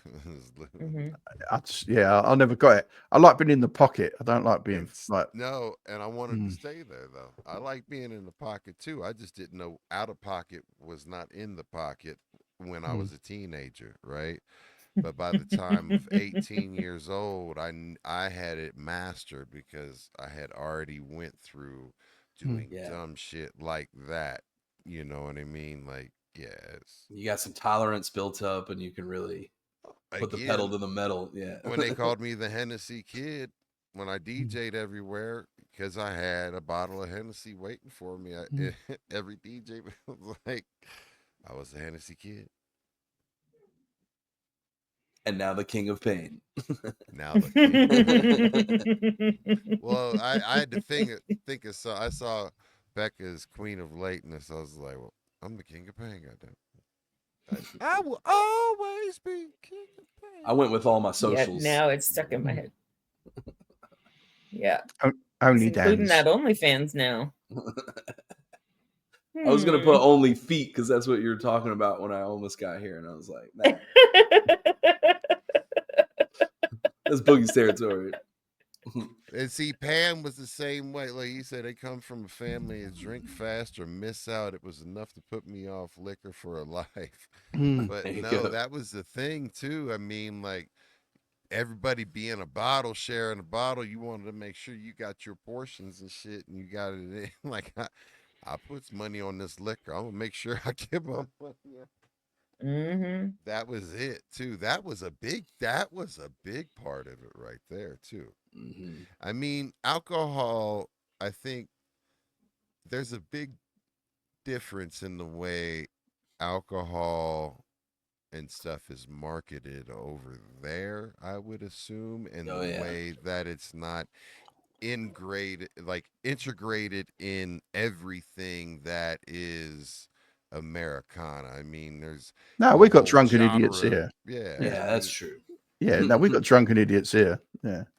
Yeah, but commercialized the advertising of it. And it's everywhere. It's advertising everywhere. Yeah, I mean, we let them like people like it's. If you walk down any high street in England on a Friday or Saturday night, and there's people falling around. Well, duh. I mean, like, but is it targeted to kids the way like it is here? Like it's the it's not targeted to kids there. You can't drink till you're 21 there, can you? Like pussy holes. No. Like it's drink's just drink. It's not really like let's drink. It's amazing. So it's not mystified. It's not mystified and dangled in front of your face. And no, but kids do what you're saying. Kids still make idiots of themselves, putting like Skittles in bottles of vodka and things like that. Right? But do they? Yeah, it's all 2 for 1. Come here, it's cheap here. Bye. If you walk by a bar here, there's a girl outside with cans going, come in and drink beer. It's I think what he's talking about more is that it's glorified. Yeah, no. Like young drinking is glorified, MTV Spring Break. Yeah, me talking her arsehole. Any college movie. Yeah. The girls are doing keg stands and, Yeah, I've had to sit down with both of my boys and go, look, it's not a sprint, it's a marathon. Like I'm the exception to the rule. Like you're talking to me, and I'm talking from my experiences. I Right. drank with grown-ups from a young age because I went to work young. Right. And part of being we're living in a working class area, which you all know, part of living in a working class area is that when you go to work, you go drinking with the men. You earn your pint. Yeah. Yeah, exactly. And it was never, these men drink.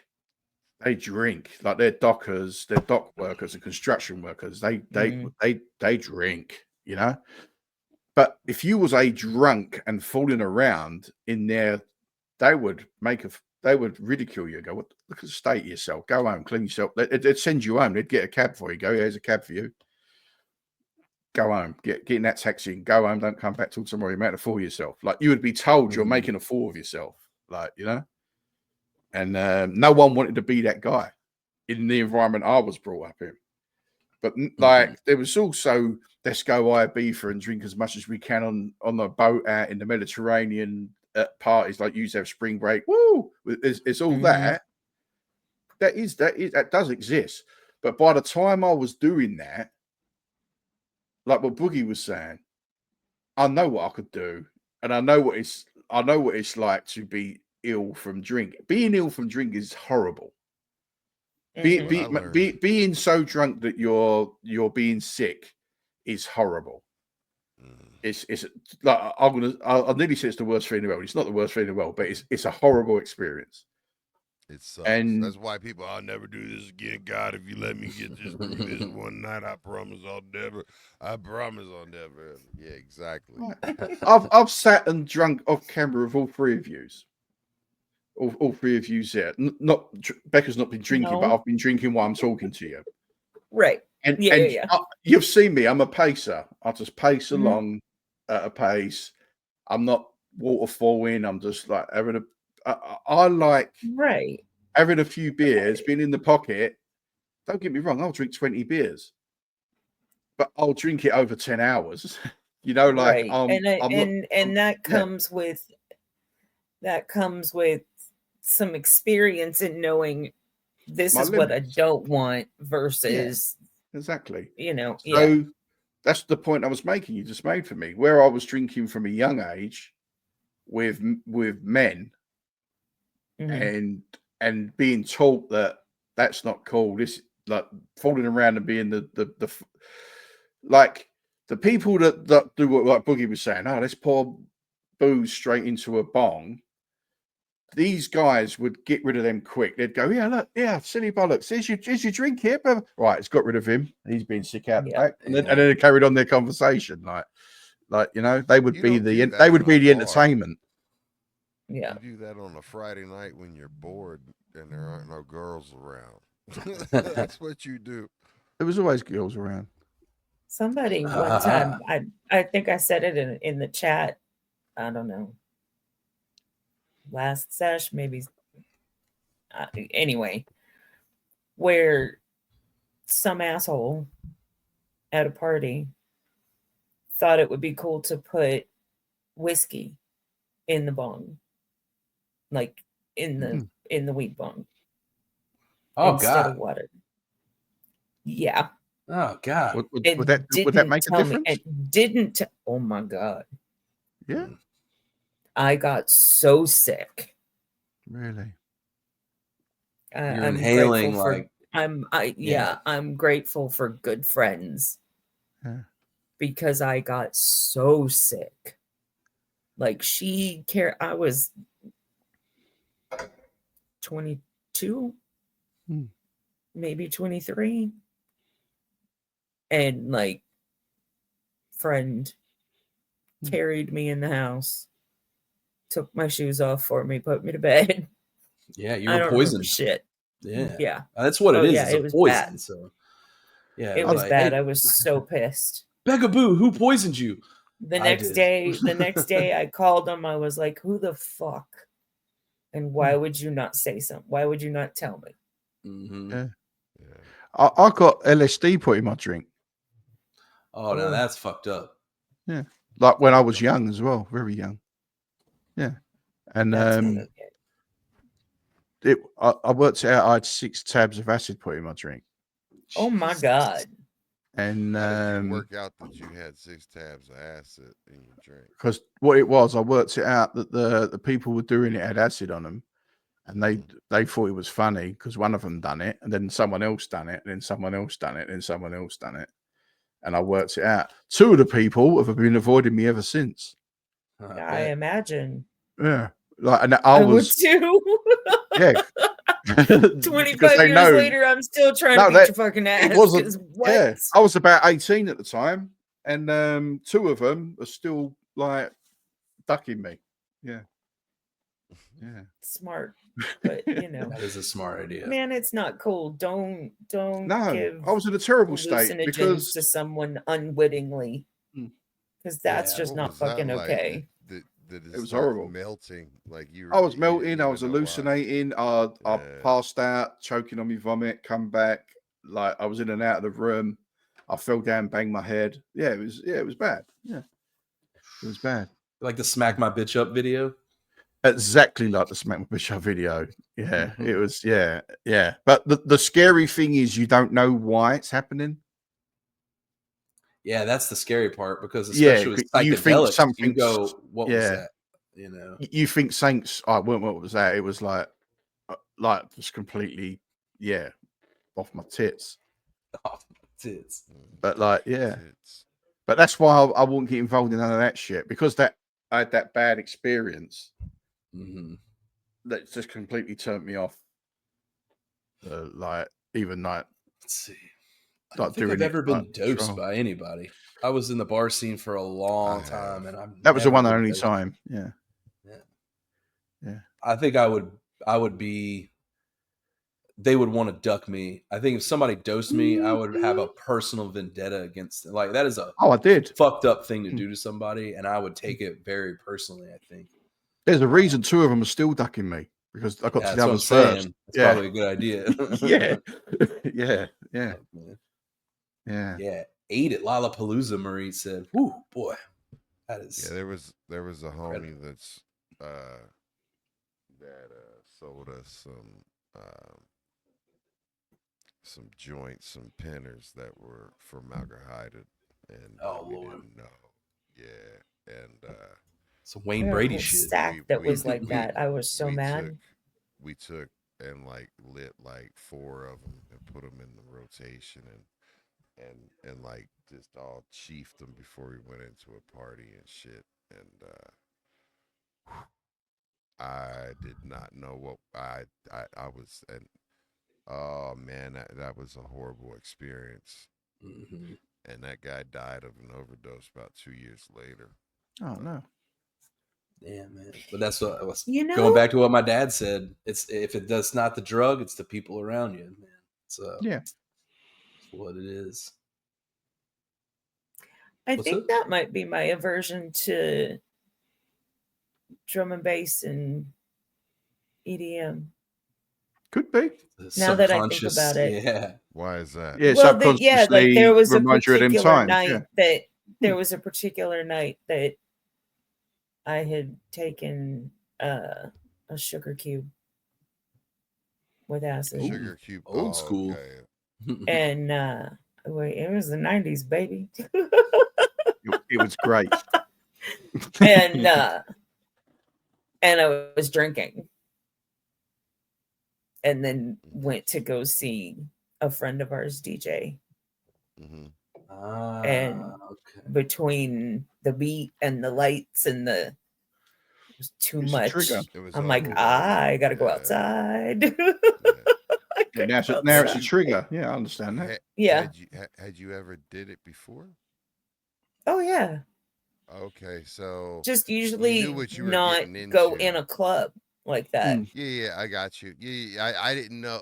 I was one of those. That was your first experience with it, like that. Oh yeah, That's intense. Like, yeah. Not even remotely and close I've never to the did first LSD. time. I've never did That's LSD. nuts. My first time was in a garage with a bunch of art supplies. I was in heaven. There was no one around. It was all the music and fucking. That was awesome. I was by myself. Most people say don't do that, but I had a fucking ball. I always wanted to be outside. whether it was acid or mushrooms, outside. Yeah, I was in a garage, so I was like walking out. Yeah. Walking back in. It was great. Yeah. Not that I'm condoning it or promoting it. I'm just saying. Yeah, it's never been my bag, anything like that, really. Like, I've never had mushrooms. I just, they just don't look cool. They don't look cool to me, you know. I don't think I'd enjoy it. So, yeah. I've got nothing against anything. It's just like it just don't look like my bag. I was talking to someone. I wouldn't compare it to acid though, because they're very different. Very, very different. I don't know. I don't know. I mean, like I said, that happened to me when I was young, and it just turned me off. Really, any of them type of things. So, yeah.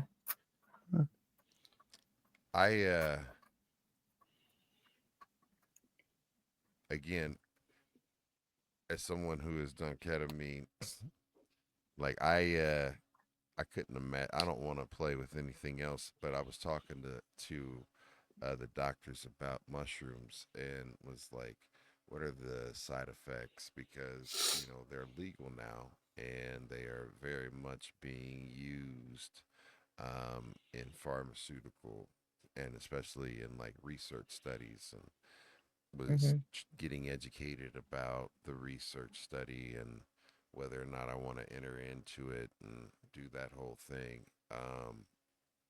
But what the one thing is that they show like folks that are microdosing, especially on a daily basis, or people that consume high amounts of mushrooms or psilocybin, it actually enlarges your aorta valve and like the arteries that are in and impacting your heart valve. So people that have a lot of, you know, psilocybin, they're saying that could be an issue for folks, so they stay away from folks with heart disease and stuff. Interesting. I think that's going to be one of the like high doses downfalls. versus a micro. Micro dose is like a daily micro dose, like you know what I mean. And then they were like, you know, folks that are macro dosing, especially, that is the one that's a big thing that they're finding in their research study. And these are the people that are doing. I'm hooked up with like the NASA of medicine at this point, because I'm in a research, an actual, like a really well respected institution in the country overall as far as research and that shit, right? And I'm with some really weird doctors. That this one dude, again, I think he's scared the fuck of me because he won't make eye contact to me and just keeps his eyes closed and like sits over in the corner and thing like and you know, it's like, whoa. But this is the dude, like this is the main dude that's over the top of it. So like he must be weird as fuck but smart as hell, because a lot of nerds are like that, aren't they? That's true. But he very much, I think it was the day that I showed up with the death row hoodie and the lynch mob jacket and was talking to him. He doesn't know what to think. Talking to him about some mental health shit, and like I was like, "What's up, motherfucker?" You're like, "Yo, I'm the Hennessy kid. I got an appointment at 4:30." Yeah, kid, KID. Damn it, man. I popped in the chair. Was like, I gave him a dab. It's like, "What's good?" Yo, I really do think. I was talking about this to somebody else a couple weeks ago, that I think like in 100 years we're gonna look back and be like, how did we go hard on cigarettes and booze when there was so much natural shit we could have been spending years like doing research on? Because they're not only outlawing like obviously like weed and ketamine and mushrooms and stuff. It's like we haven't had time. We're years behind on the research of what, you know what I mean? Like we could be 20 years.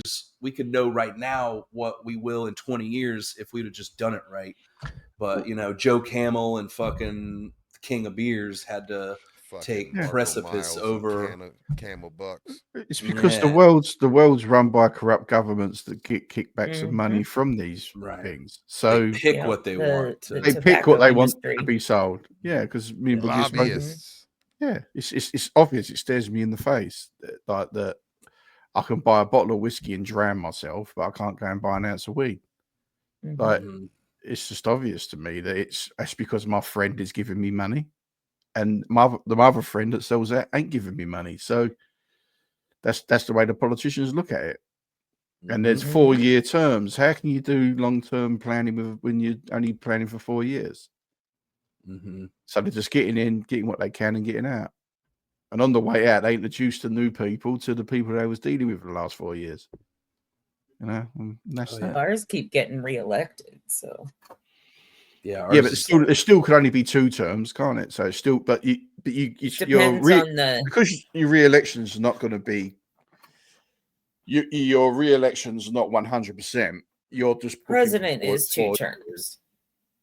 Yeah, no, but that's not 100%. Senate and Congress are Mm-hmm.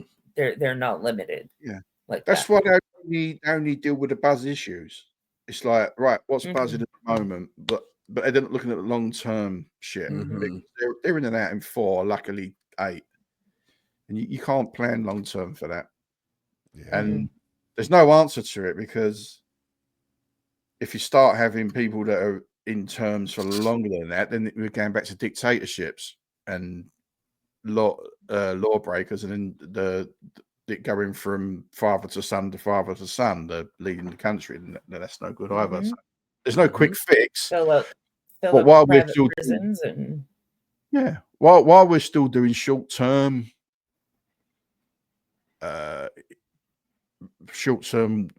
country running, when there's never going to be no long term planning.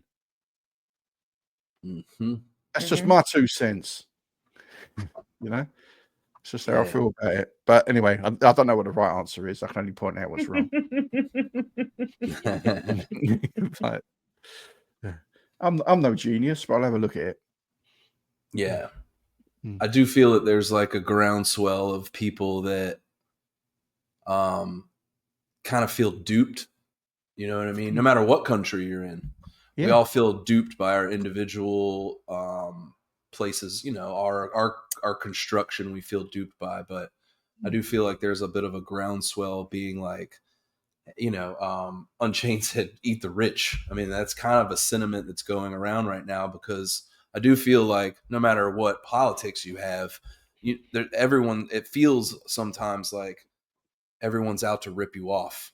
You know what I mean? And that kind of is a shitty way to feel. Like, you know what I mean? Even if it's YouTube going up $10 a month or whatever, it's like, really more?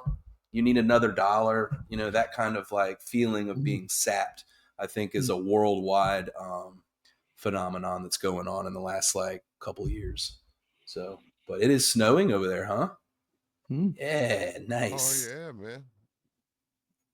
It's cold as fuck right now. Cold Only everywhere. problem is I have to drive tomorrow morning. Who's gonna drive you home? Just go slow. Yeah, I got to drive out to the country and pick up a friend of mine for an appointment. She may text me and say, "Fuck that summer scheduling," but we'll see. Oh yeah. We have that system is going to blow out, but the one behind that, I think it's going to get me. They're already talking like Friday, Saturday. Like, look out, here dude. too. Here too. Yeah, it's like more like of a southern track. Considerable snow. Yeah. Oh boy, man, we haven't had measurable snow here in like 3 years, so it's going to be a shit show for you guys. It's unbelievable around here. What is this? Oh, people just hang on. I gotta. Sky's falling. Cup of coffee. I'll be back in a second. Word. Cafe Olay. She's having that international secrets or whatever. You be like, remember that one time in Paris, Henri, with the croissant. Yeah, with the croissant, the international secret. Remember International Delight? Croissant. What do you mean? That's what it was. It was like the powder. It was the powder. That's what I was trying to say. It was always International Delight. Right.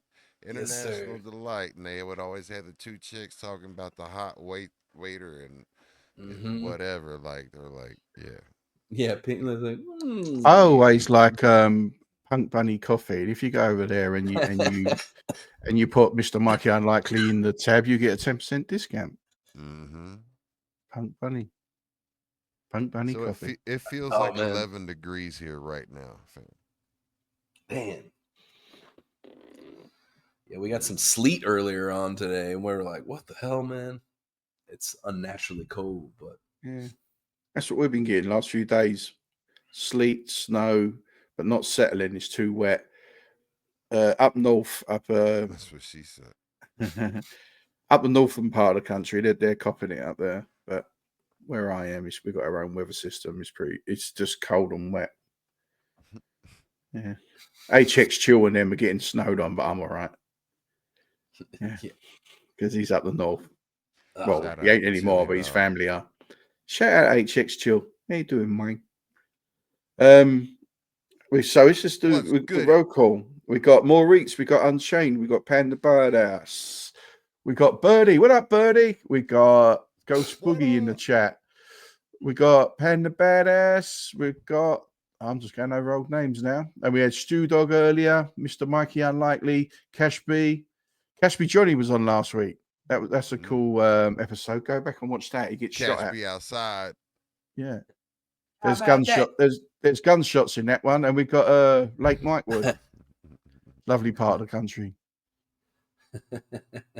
I think that's where the Pamela Anderson video was shot at Lake Mikewood. Old Lake Mikewood. Maurice said, HX Chill, I heard it's minus 40 Celsius there. Damn, that's cold. Yeah, that's cold. Yeah.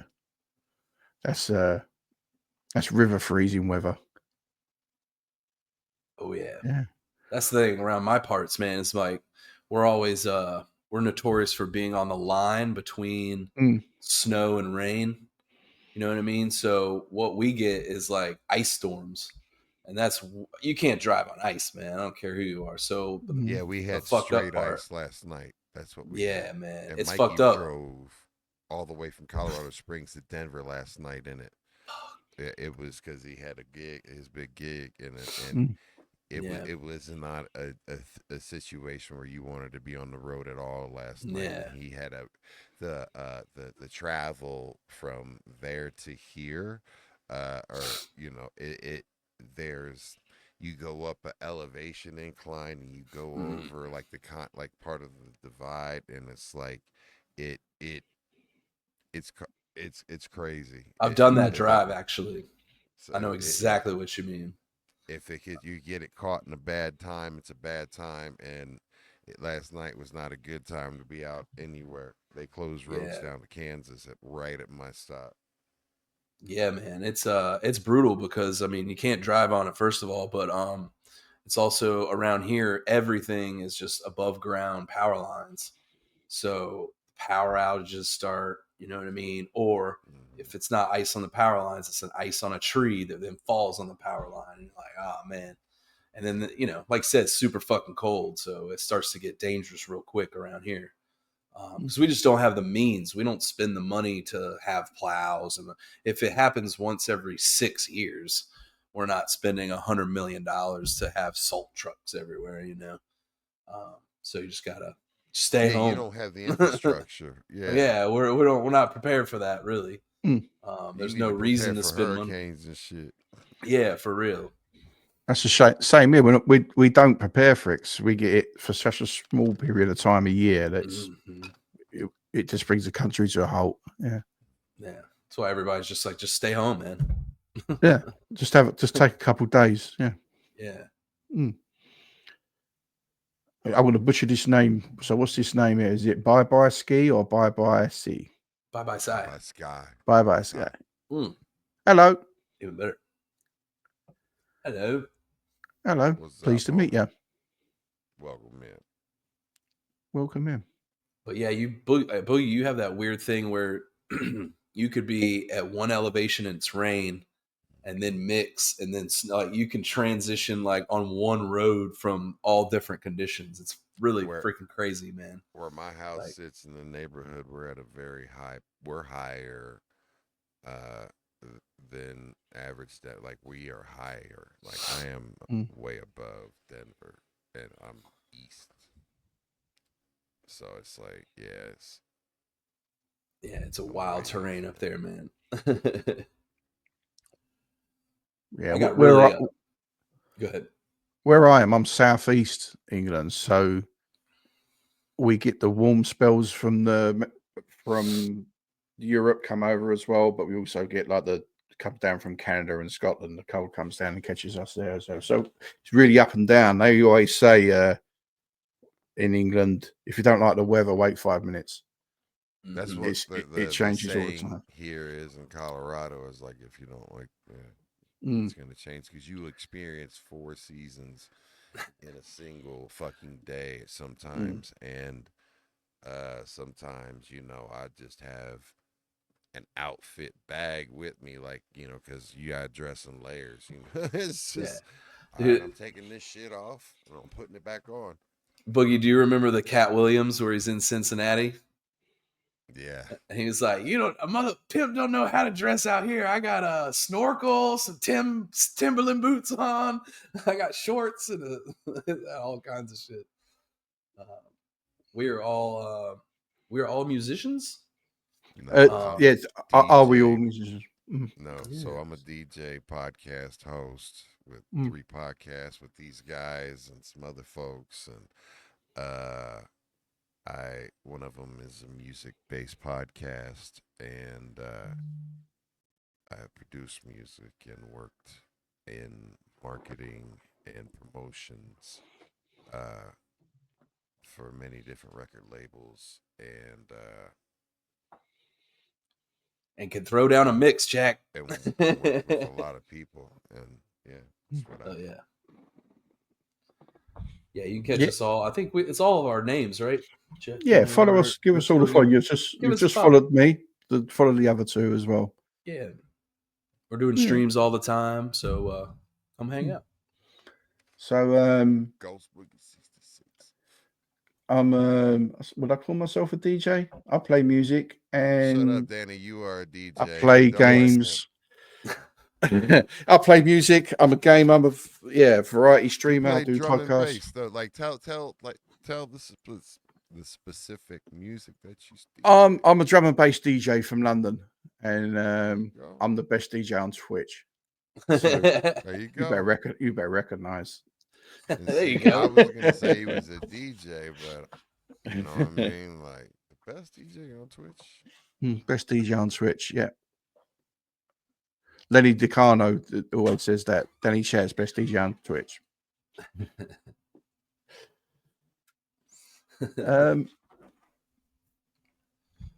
So Jeff, my friend there, Jeff Denimart, he's a DJ on Twitch. He's a sommelier, and he's also a world-class artist. The art you see behind him is his art. Yeah. And Becca is like her nagging aunt that tells us off and keeps us in line, keeps us on the straight and narrow. And he's a long time listener, first time caller.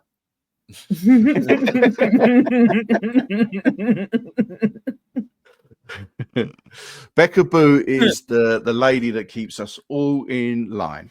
If we didn't have Becca with her faults, we'd be running wild right now. Thanks, Becca. Oh, wait.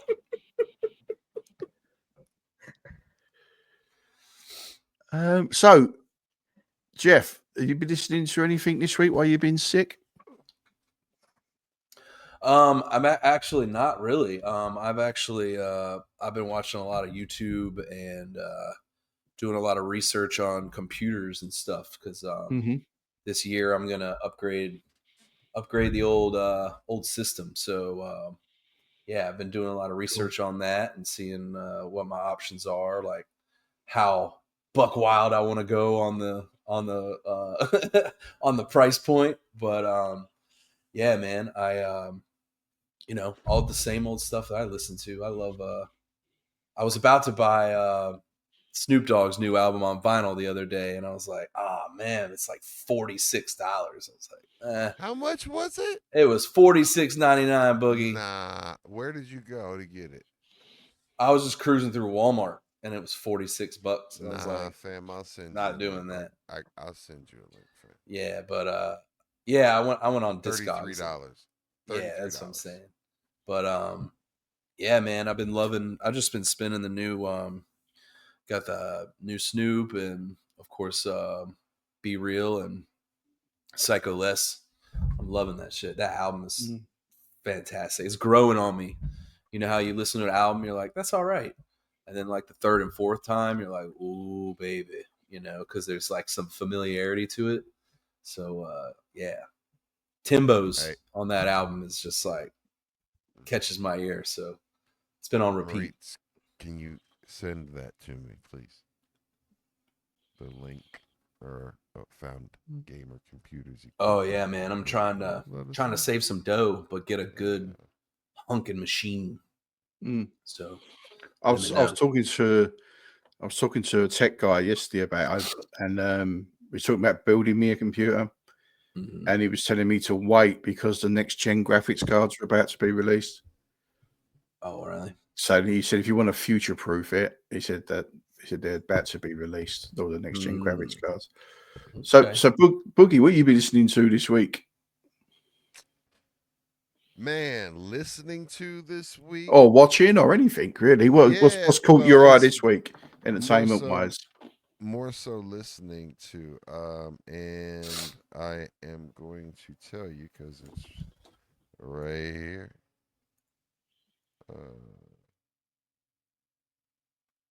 So Salt released a new album on December 25th, but actually the homie C Minus blessed me with that their whole catalog, and I was like, when it came out on the 25th, I was like, hey, check this out. Salt came out with a new one. He was like, oh, that's already in the files I gave you, fam. I was like, what? And I looked, and I was like, oh, hell no. No wonder why some of this shit sounded familiar. Yeah, C's mad into Salt, isn't he? He really is. Yeah, man. I mean, like, it's a dope ass fucking group. Yeah. Like, I mean, if you guys are, and it's spelled SAULT,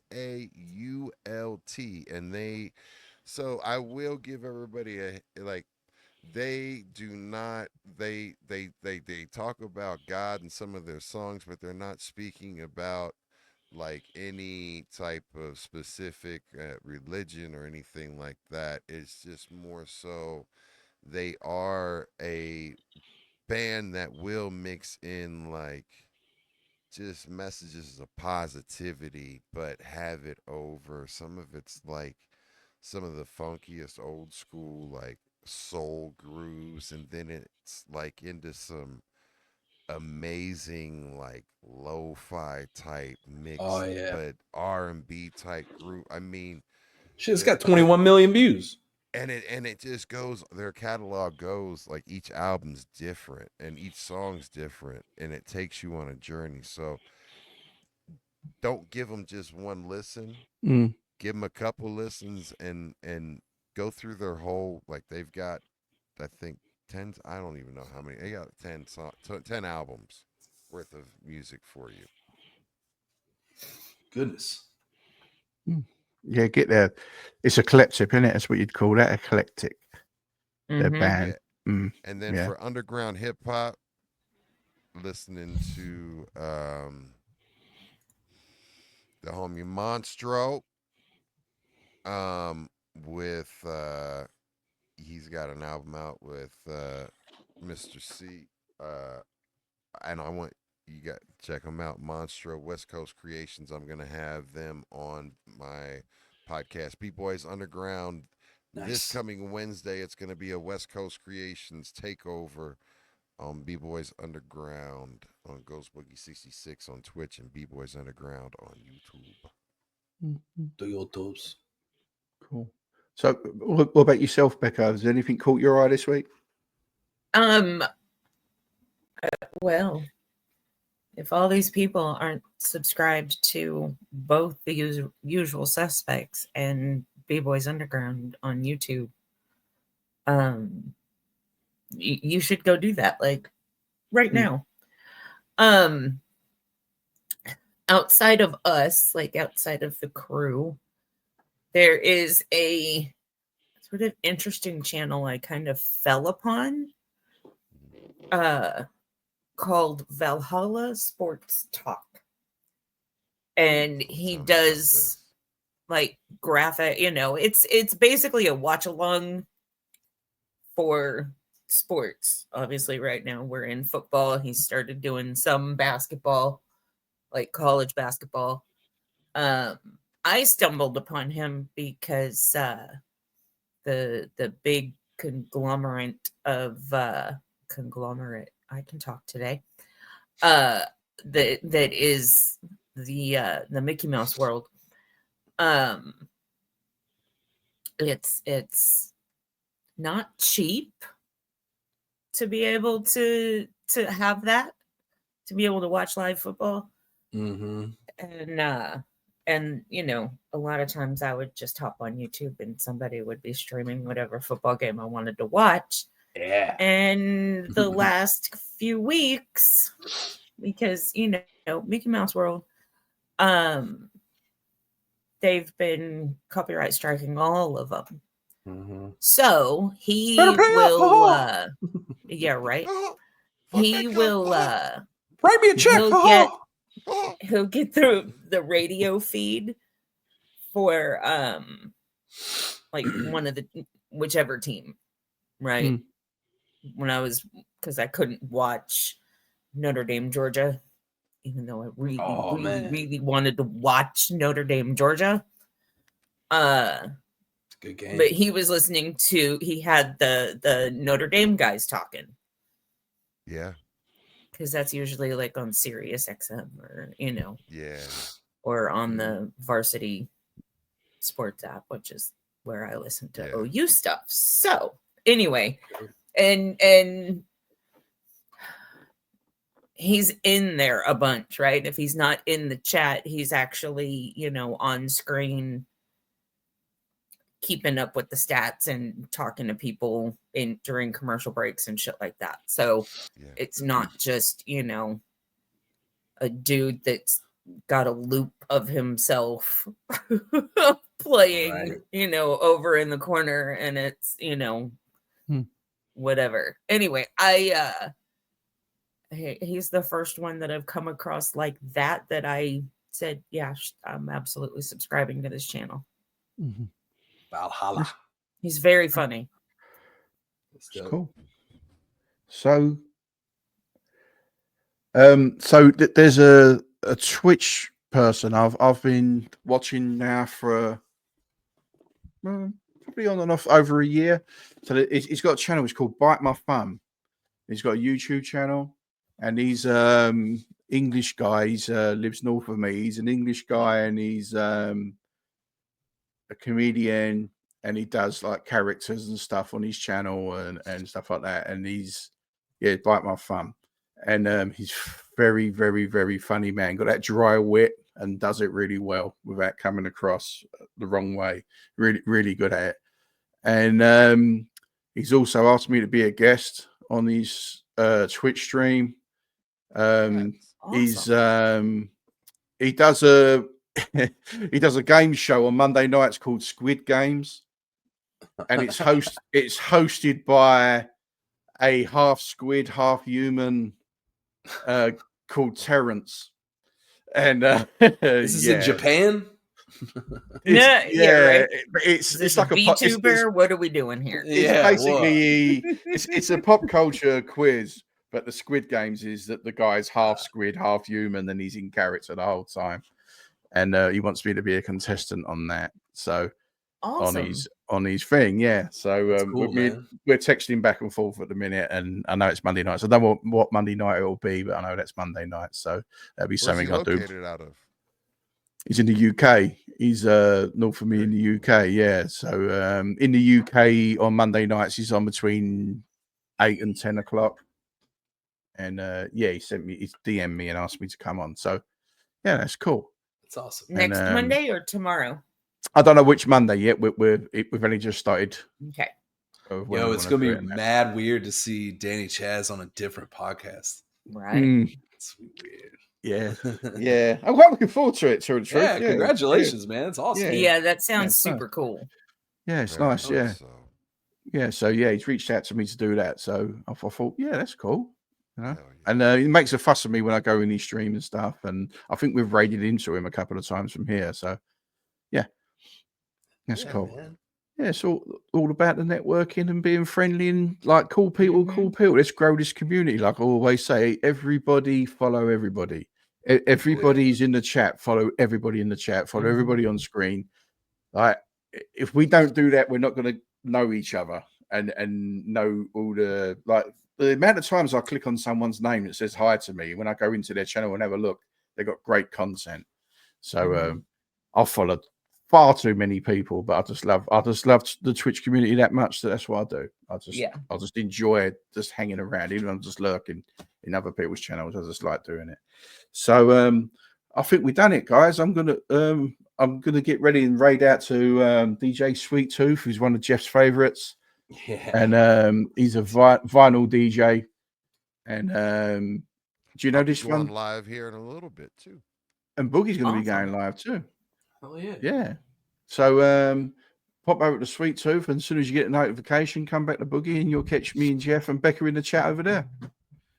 So got any shout outs, team? Do you want to start, Boogie? Sure. I want to shout out, of course, all y'all in the chat, of course. And of course, Becca, Jeff, and Danny, thank you for having me on, guys. I always appreciate having an opportunity to hang out. My Bengals won yesterday. Yeah.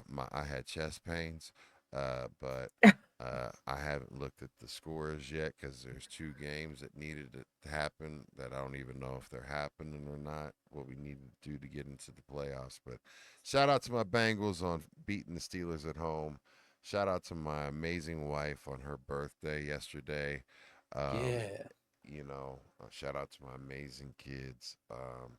But most importantly, shout out to my amazing community and supporters and folks that are on the screen with me and the folks that are not on the screen. I've got 3 different podcasts: B-Boys Underground, Usual Suspects, Blurred Reality Weekly with these folks up here on these screens. And we've been doing this for 4 years. So, yeah, this is a great community, and I just appreciate and I'm grateful for you guys, and looking forward to 2025. We've got some great things in store for you. Stay tuned. Hell yeah. Jeff, you want to say hi? Awesome. Oh, yeah. Trip out? Kelly Chaz? Hey. I just want to shout out everybody. I know I've been under the weather in 2025, but we're getting there. I plan on being back all this week, so catch us tomorrow night. We got submissions on the sesh, and hoping to play some music on Wednesday and Friday again this week. And just tired of blowing my nose. So once we get past that, we'll be back in business, baby. So shout out everybody in the chat, Becca Boo, Boogie, and especially you, Danny. Much love to everybody out there. Cheers. Did you cancel the raid? Yeah, the guy left. He left, so I cancelled the raid. Check it out. I'm gonna go live right now. You go live right now. Ghost Boogie's gonna go live right now, and I'm gonna fill in until he does, and we're gonna raid into Ghost Boogie. I love you. Gritter Strong, thanks for the biddies. Hell yeah. Gritter Strong, thanks for the biddies. Hey, Trip Out, how you doing? Kelly Chaz is in the chat. How you doing?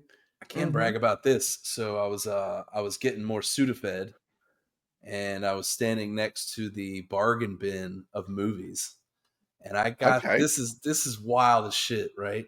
Can I guess? So usually there's shitty movies in there. You know what I mean? Like, yeah, go ahead. Guess what I got. Is it $2? By the way, for your height only?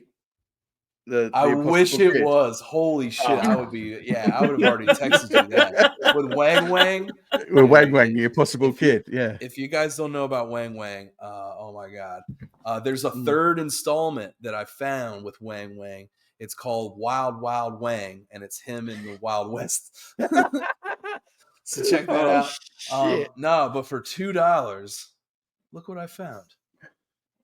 Pulp motherfucking fiction Nice.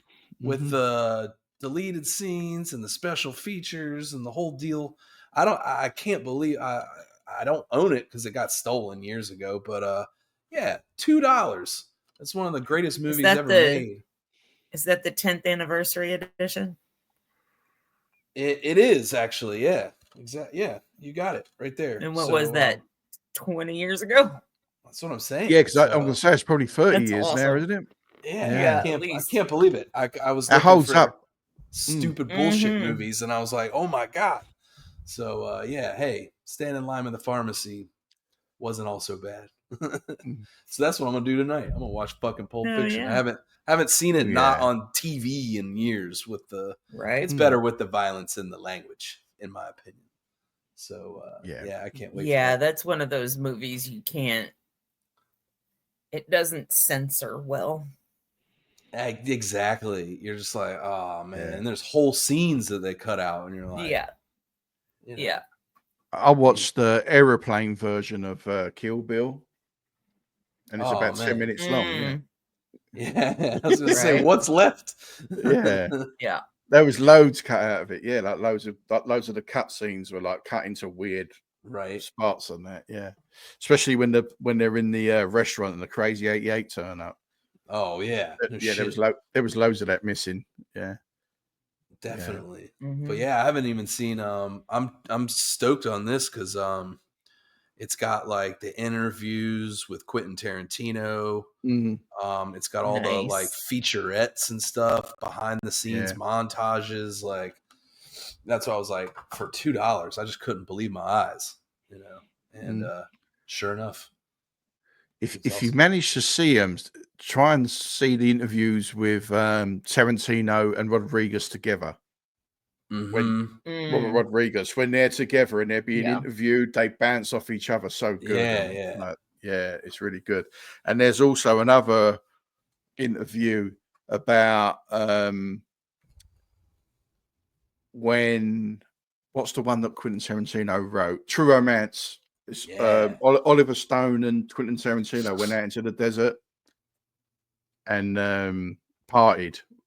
And while they was going through the scripts for True Romance and that, apparently there was like mushrooms and peyote and all sorts going on. Yeah, while he was going through the script with him about it. Yeah. Hey, Pinks, how you doing? We got Pinks Tuscadero. Everyone follow Pinks. One of the best DJs on Twitch. Everyone follow Pinks Tuscadero. Yeah, add to that collection there, Pinks. See that. Jealous of that collection. She's got a bunch of good vinyl and stuff. Oh, when she was playing Soul last week, did you catch that one? Love it. Yeah, I was envious the whole time. Yeah, she was just playing good tune after good tune. Yeah, that's such a good follow. If you're not following Pinks Tuscadero, she's excellent at what she does. She's excellent at what she does. Everybody follow her. And she does. She's got her own radio show, and she's really really good. Yeah.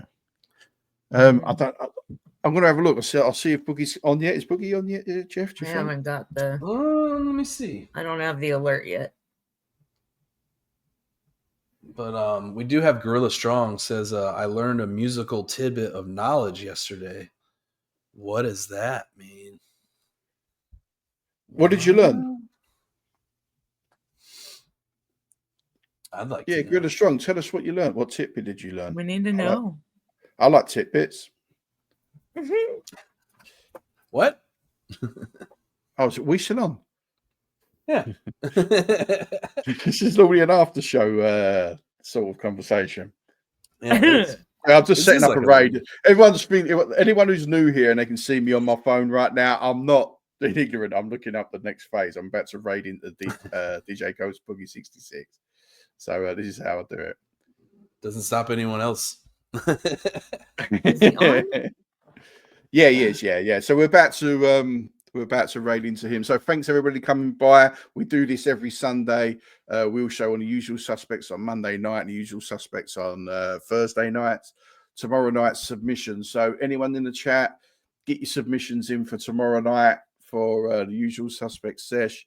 We're going to have a good time there. Go over to our Discord and put it there. So I'm about to raid out right now. Not now, but right now over to the one and only Ghost Boogie. Bye-bye. Bye-bye. Right, so you made the monster at the end of the book, and I'll catch you all later. Ta-da.